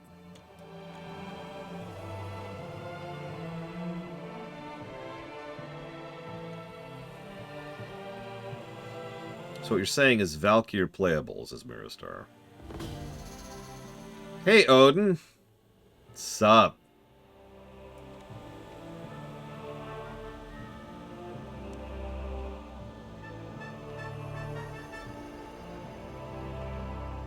You, I guess we should go talk to her. Now here's the question. Is Valkyr a species? Or a class? Approach. We have Or a hero class. That could be that too. We do have wing tech, that's true. Oh, here we go. Ah, Odin! We'd like to have a word with you. Several, actually. Most impressive. I never thought I would meet anyone who could match the Valajar's strength. Save your words, Keeper.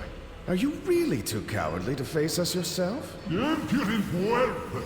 You dare insult the ruler of the Valajar? Face me, then! Okay. Time to beat your ass for the third time. Liar!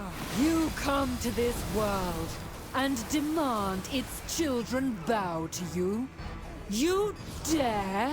You claimed dragons were not fit to protect Azeroth. Yet you bound them as your servants. You call them born of gods and claim ownership of their greatness. The Thorin'yir were and are great without you.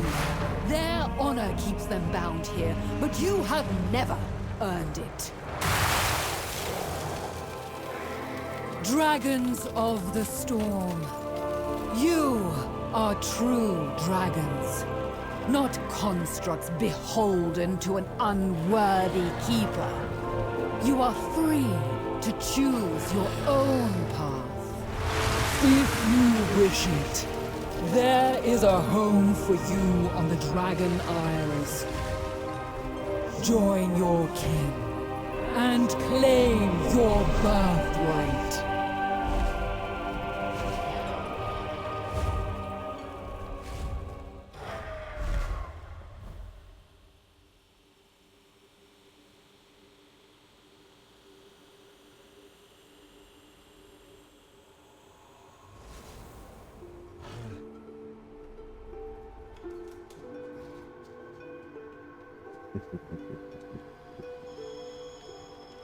What's funny is, though the audio bugged, it kind of turned out pretty decently, if you think about it.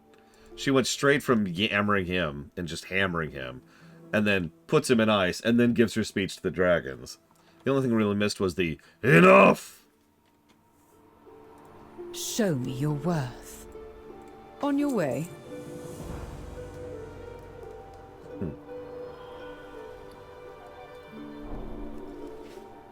So that was a great quest.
Yeah, don't mistake me. Odin's not exactly low tier. He isn't. He's actually pretty high tier, relatively speaking. But A, we've beaten him before. B, we beat him before she got involved, so he was already weakened. And C, she's an elementally infused dragon who didn't kill him. Just ice blocked him for a bit so she could get on with what she actually cared about. In all honesty, if she was trying to kill Odin, I think that would be a little bit harder of a fight. But she just wanted him, no pun intended, on ice, so she could deal with what she was actually there for.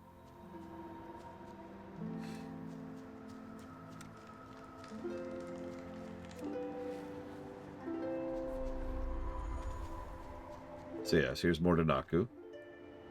And there's, I don't know, Thermjaris, I want to say?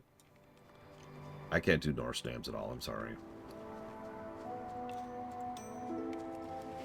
We did get to punk Odin, and that's kind of worth it by itself.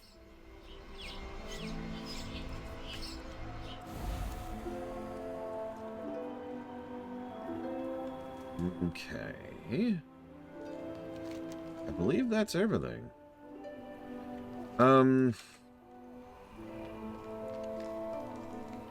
Let's do this. Let's do this. I'm going to take a brief health AFK. But when we get back, we're going to go ahead and finish the tier chain, I think. Enjoy the view.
Listen, Gowry.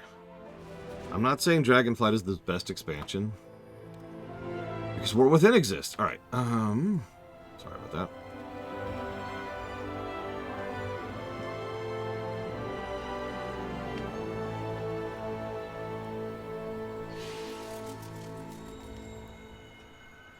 That would be make for a fun dungeon. It's the Halls of Valor, but you're going through recruiting instead of killing. And so, the order in which you do the bosses changes which boss abilities you have. Now think about it. Like, imagine each time you kill a boss, you get a new, the pop-up button, right? This thing over here, the extra action button.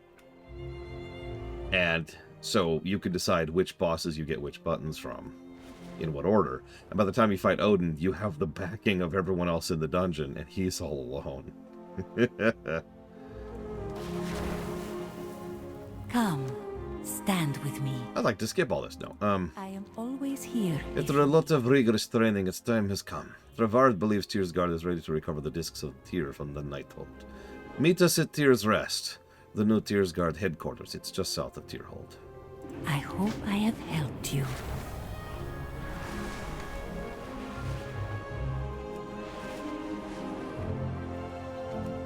I mean, we know they have the ability to change the friendly tag of enemies mid-dungeon because of an event. That's been true since BC. The moment you defeat the Shade of Akama, all of the Ash Tongue go friendly.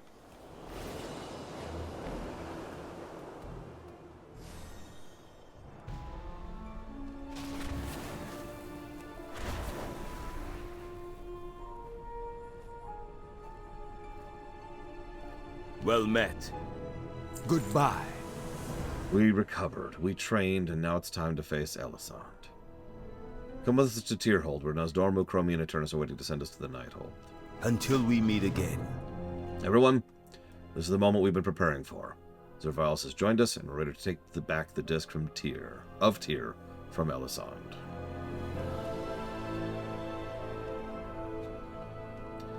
So this is an interesting interaction. And once again, probably doesn't mean much if you haven't done Legion. But this, we'll talk about in just a moment.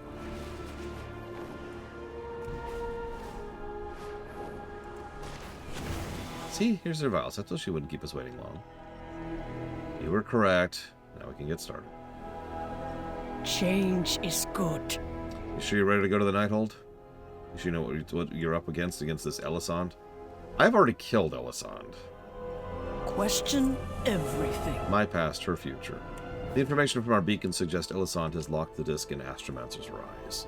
It's a place of learning. The inside will have minimal protection. I have opened a portal to where you and the Tyr's Guard will have the least resistance, except for Elisand and whatever guards are under her employ. All of you are on your own in there, so try not to muck it up. The portal to the Nighthold is ready. I have tried to place you out of immediate danger. Be careful. This is not our timeline. But with the knowledge Elisande could potentially gain from the disk, she could be a threat to us all. All right, everyone. This is it. Our most important mission. We are going to the Nighthold, and we're going to get back that disc. Charge! Last one is a soggy troll! Better a soggy troll than an ogre-faced man! Can you two please take this seriously for once? Light guide us. Fortir.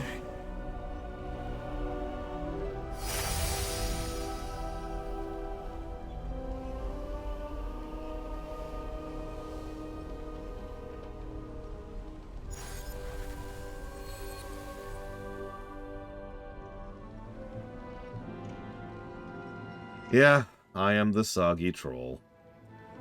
For Tyr. May Tyr guide you.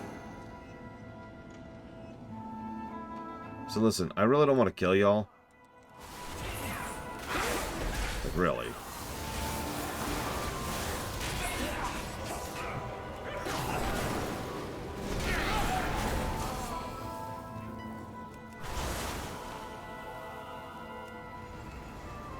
Too much milk, Lunerith.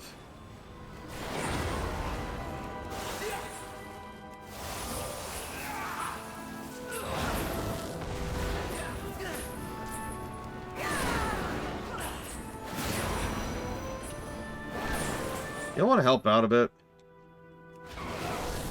Odd people.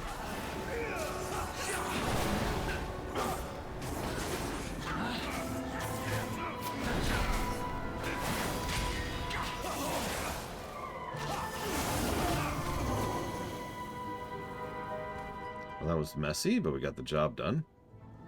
Right. Doesn't feel great, though. Guards probably don't know about the disc. I do not fear you, outsiders. I know your pursuit of the disc is well-intentioned.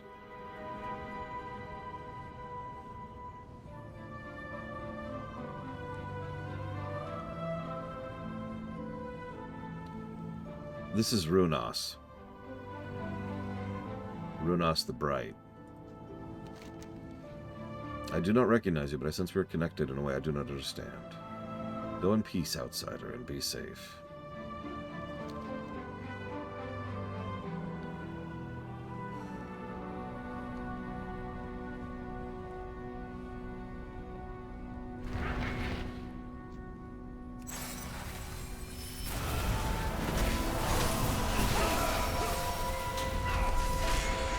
Yeah, Razan was arguably the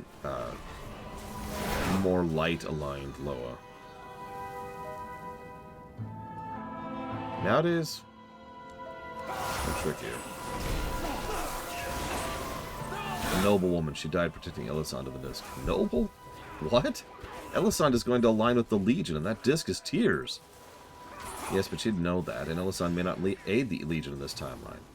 We are the invaders in her home. May she rest well.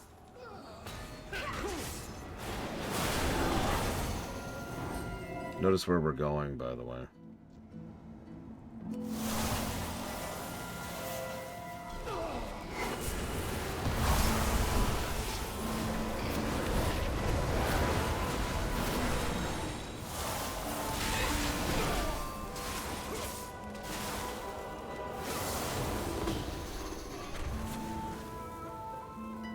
I like that. I'm not designed to be defeated. That construct. I thought only people aligned with the Titans could construct such an orderly thing. They are like us, which makes this fight all the more tragic. Greetings. I suppose. It is but a construct. The real tragedy will be losing any of you. Until we meet again. Hello, Elisande. This is crucial for understanding my work to understand the disc is crucial for my people.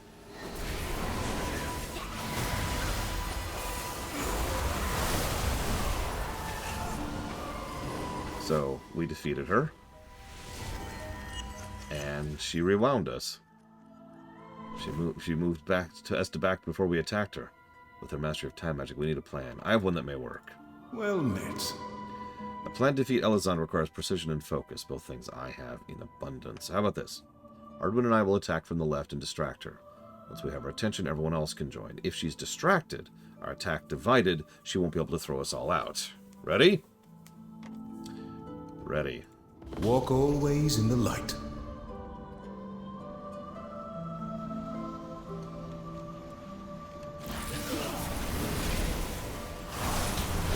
Leave me to the disc, insect. My people's future lies in the disc. Leave me to study it. That still didn't work. We need to think this through. Okay, what do you got? You need your big sister's help? Just say the word. We need someone to draw Elisand's focus first. That'll be me. After that, we close in from all directions, except Valonai and Zervails. Except me and Zervails, why? Because the attention will be on us. You and Zervails come in from behind for the final blow. Sound plan, but only if Valonai feels ready. I have found my purpose. I can do it, to Captain. serve others. I'm ready.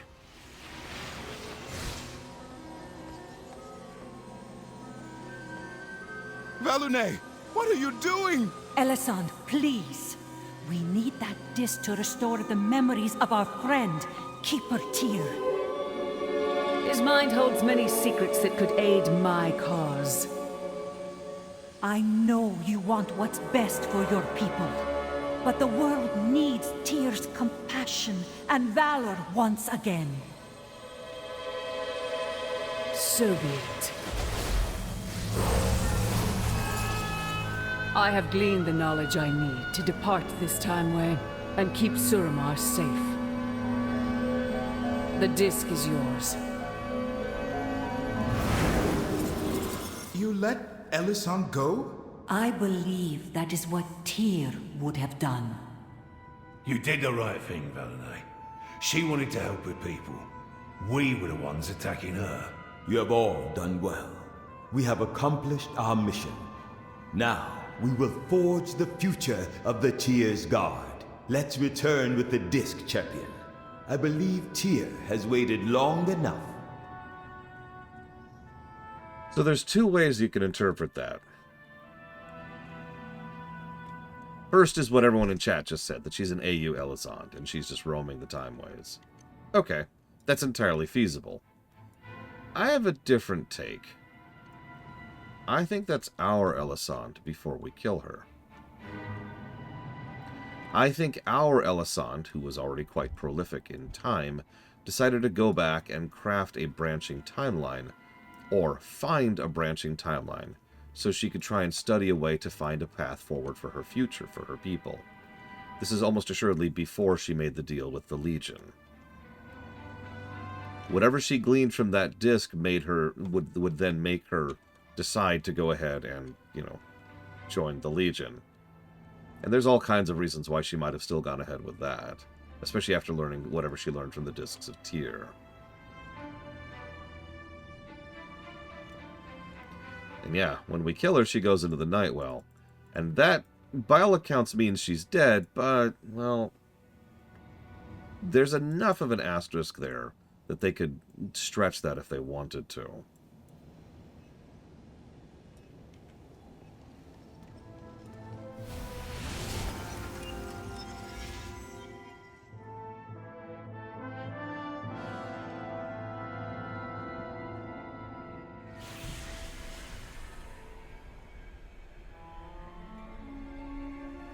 Although, actually, I'm curious of one other thing. Let me check something really quick.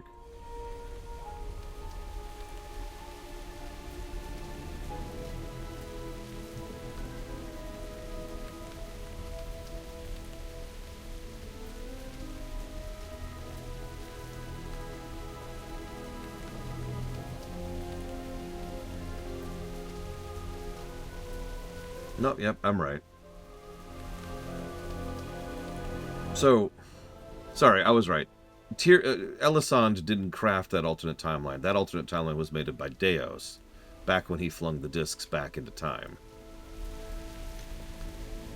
Why, hello! Glad everyone made it. We have the disc, the scale, and Tyr's reforged. Let's try bringing Tyr back. Until next time. All that matters is this moment. You've discovered the disc? Good. At last we can awaken Tyr. The disc must be placed in the console so it can attune to the silver scale and pass on to Tyr. I believe you should do the honors. Focus on the now.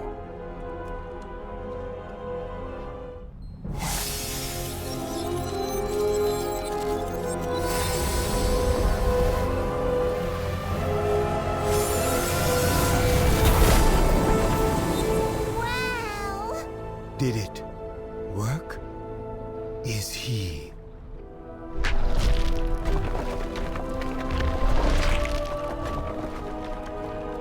Alexstrasza nos dormo. Welcome back, old friend. Boss battle. Dun-dun-dun-dun-dun-dun, dun-dun. Oh, sorry. The sands of time are plentiful, but precious. The one path must be preserved. This is incredible. Seeing our friend back after so many thousands of years. So much has happened since we last spoke. The world has changed. Our loss of Tyr was before the Sundering. There'll be time to discuss these things later. For now, it's simply good to be with our friend. Stay with us, will you? The red... How long have I slumbered? Too long, dear. Much too long. You have not changed, Alexstrasza. You nos dormo. But what of the other aspects? Time has not been kind to all of us, but new aspects have risen to take their place. Then, you have suffered in my absence. Is that why you have reforged me? At first, yes. But you join us now in a time of peace and friendship. If it were not for our new ally, Captain Trevard, and the Tyr's Guard, we may have lost you forever. We, the Tyr's Guard, have followed your example for centuries. We would be honored if you would stay and speak to us at our headquarters. Come, Tyr. There is so much we all have to tell you.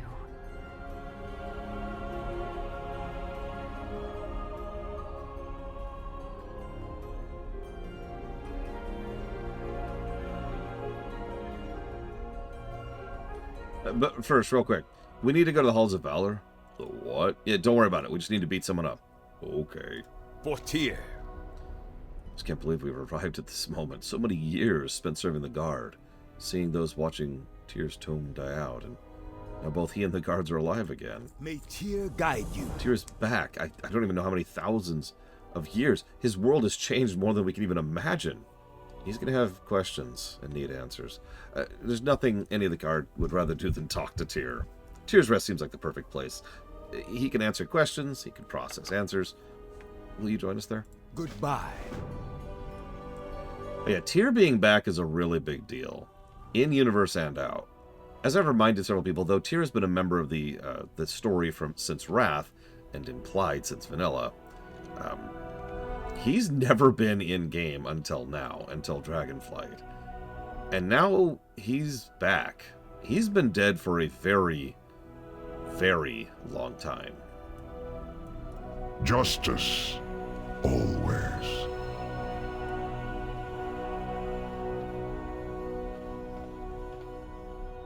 And all this crap started with some stupid discs in Uldaman that Loken had messed with. And it is nice to have another positively aligned keeper. We need more of those.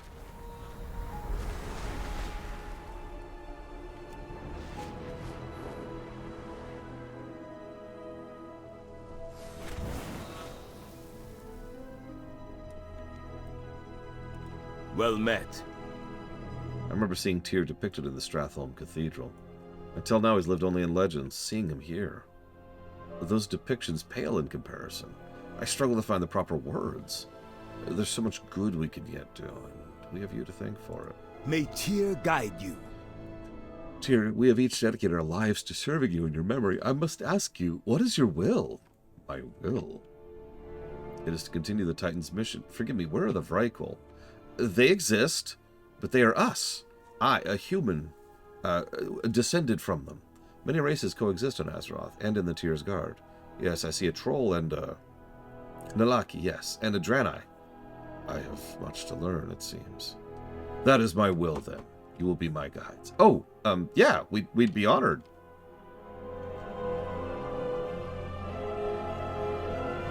Yeah, I should probably mention, this is not Tyr. I know that sounds strange to put it that way, but it isn't.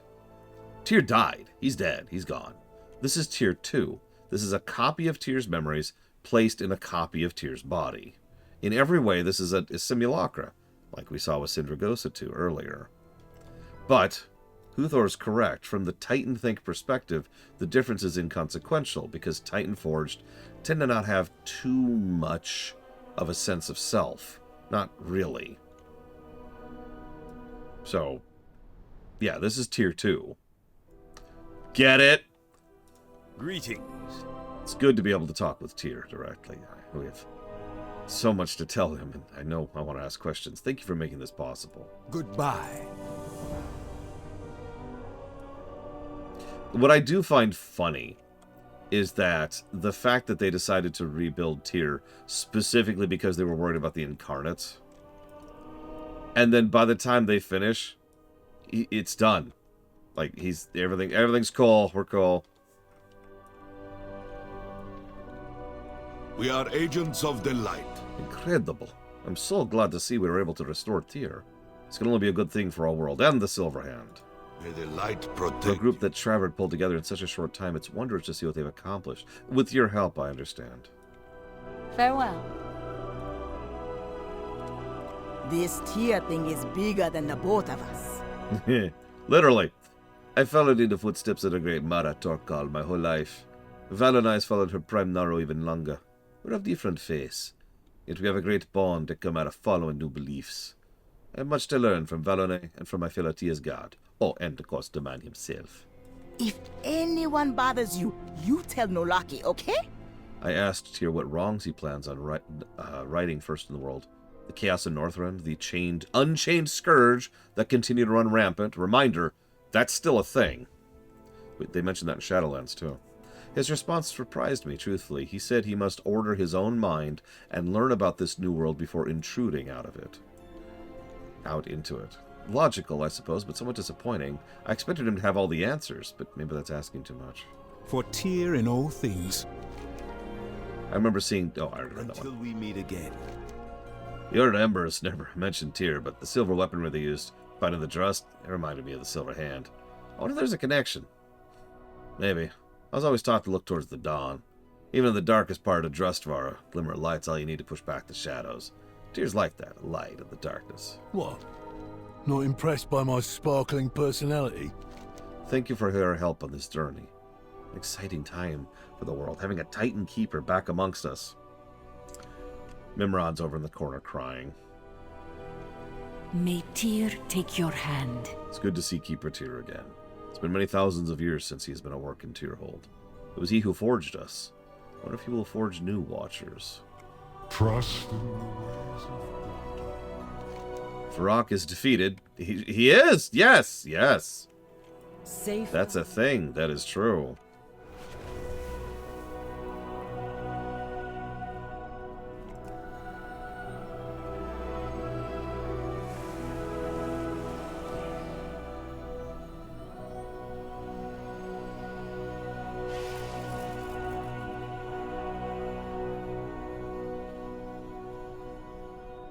That's weird placement if you think about it. Because the epilogue is, as you might imagine, right after the raid. But whatever. Okay. No, really. It's time to move forward, right? Wrong. Actually, there's one other thing I want to do really quick.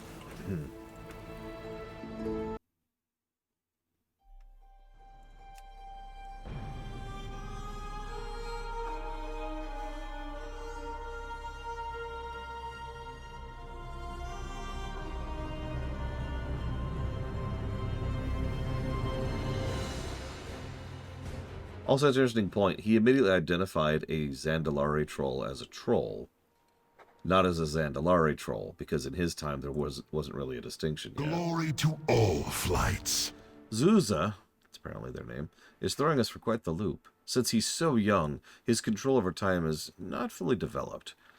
Unfortunately, he has a strange reflex. Every time he sneezes, he disappears, popping up elsewhere in any form. To top it off, he seems to have many allergies. Please help us figure out what he's allergic to so we can keep him in one place. Enjoy Valdrakken.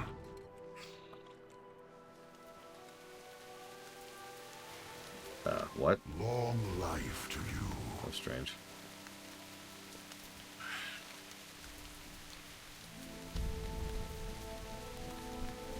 Okay.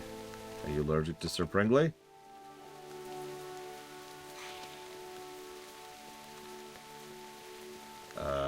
Game?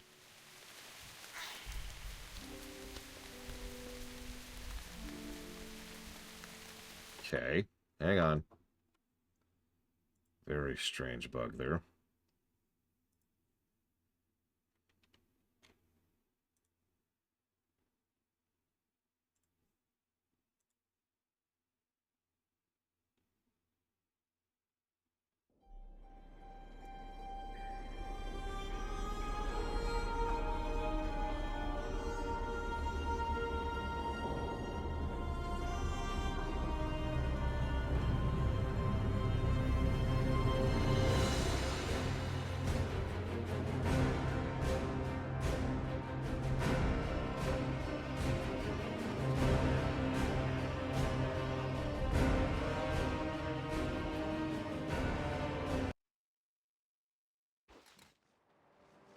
Okay.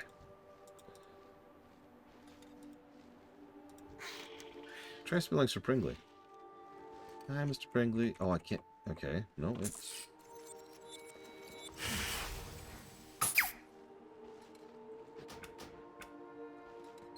There he goes again. He can't be very far. He usually ends up somewhere in the city. That's really weird. Okay.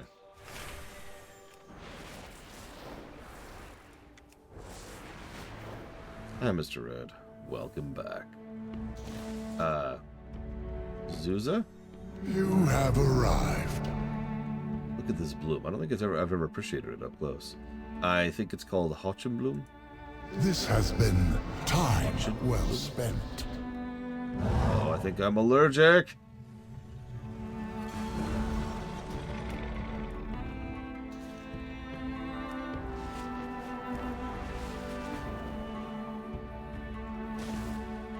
Thank you, Professor Iago.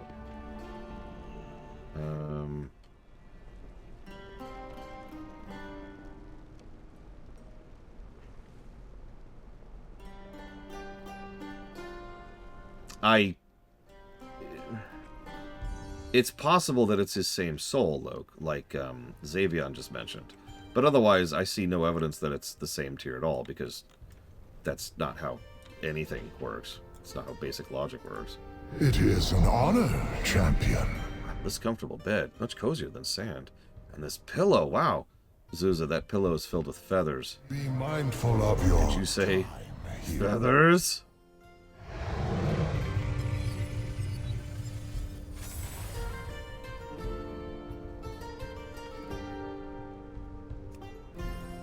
Hey, I've decided I never want to rear a bronze thing again.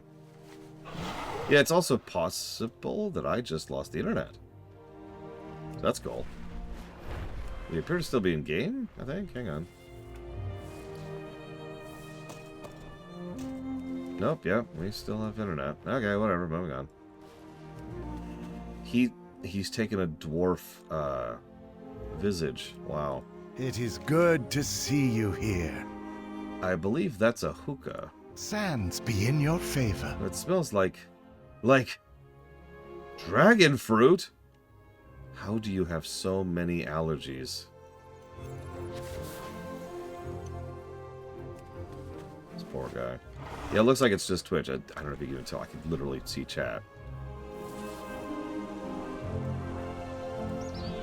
What?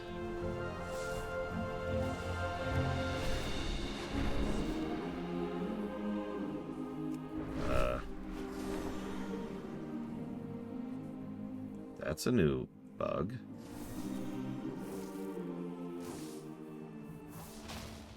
This is the seat of their power. So Zeus Dormu is allergic to everything. It's maybe more troublesome than we thought. Aspects guide you. Yeah, I'm gonna let you deal with that. I'm gonna go. Peace. Alright, what are you doing?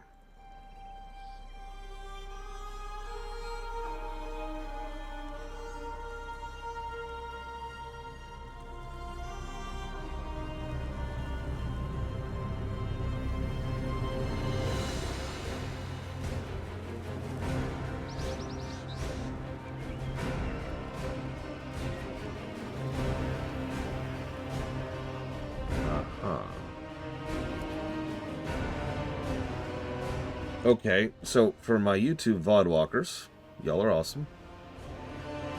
But it looks like I actually have to shut down the local recording to restart OBS. So I'll be right back.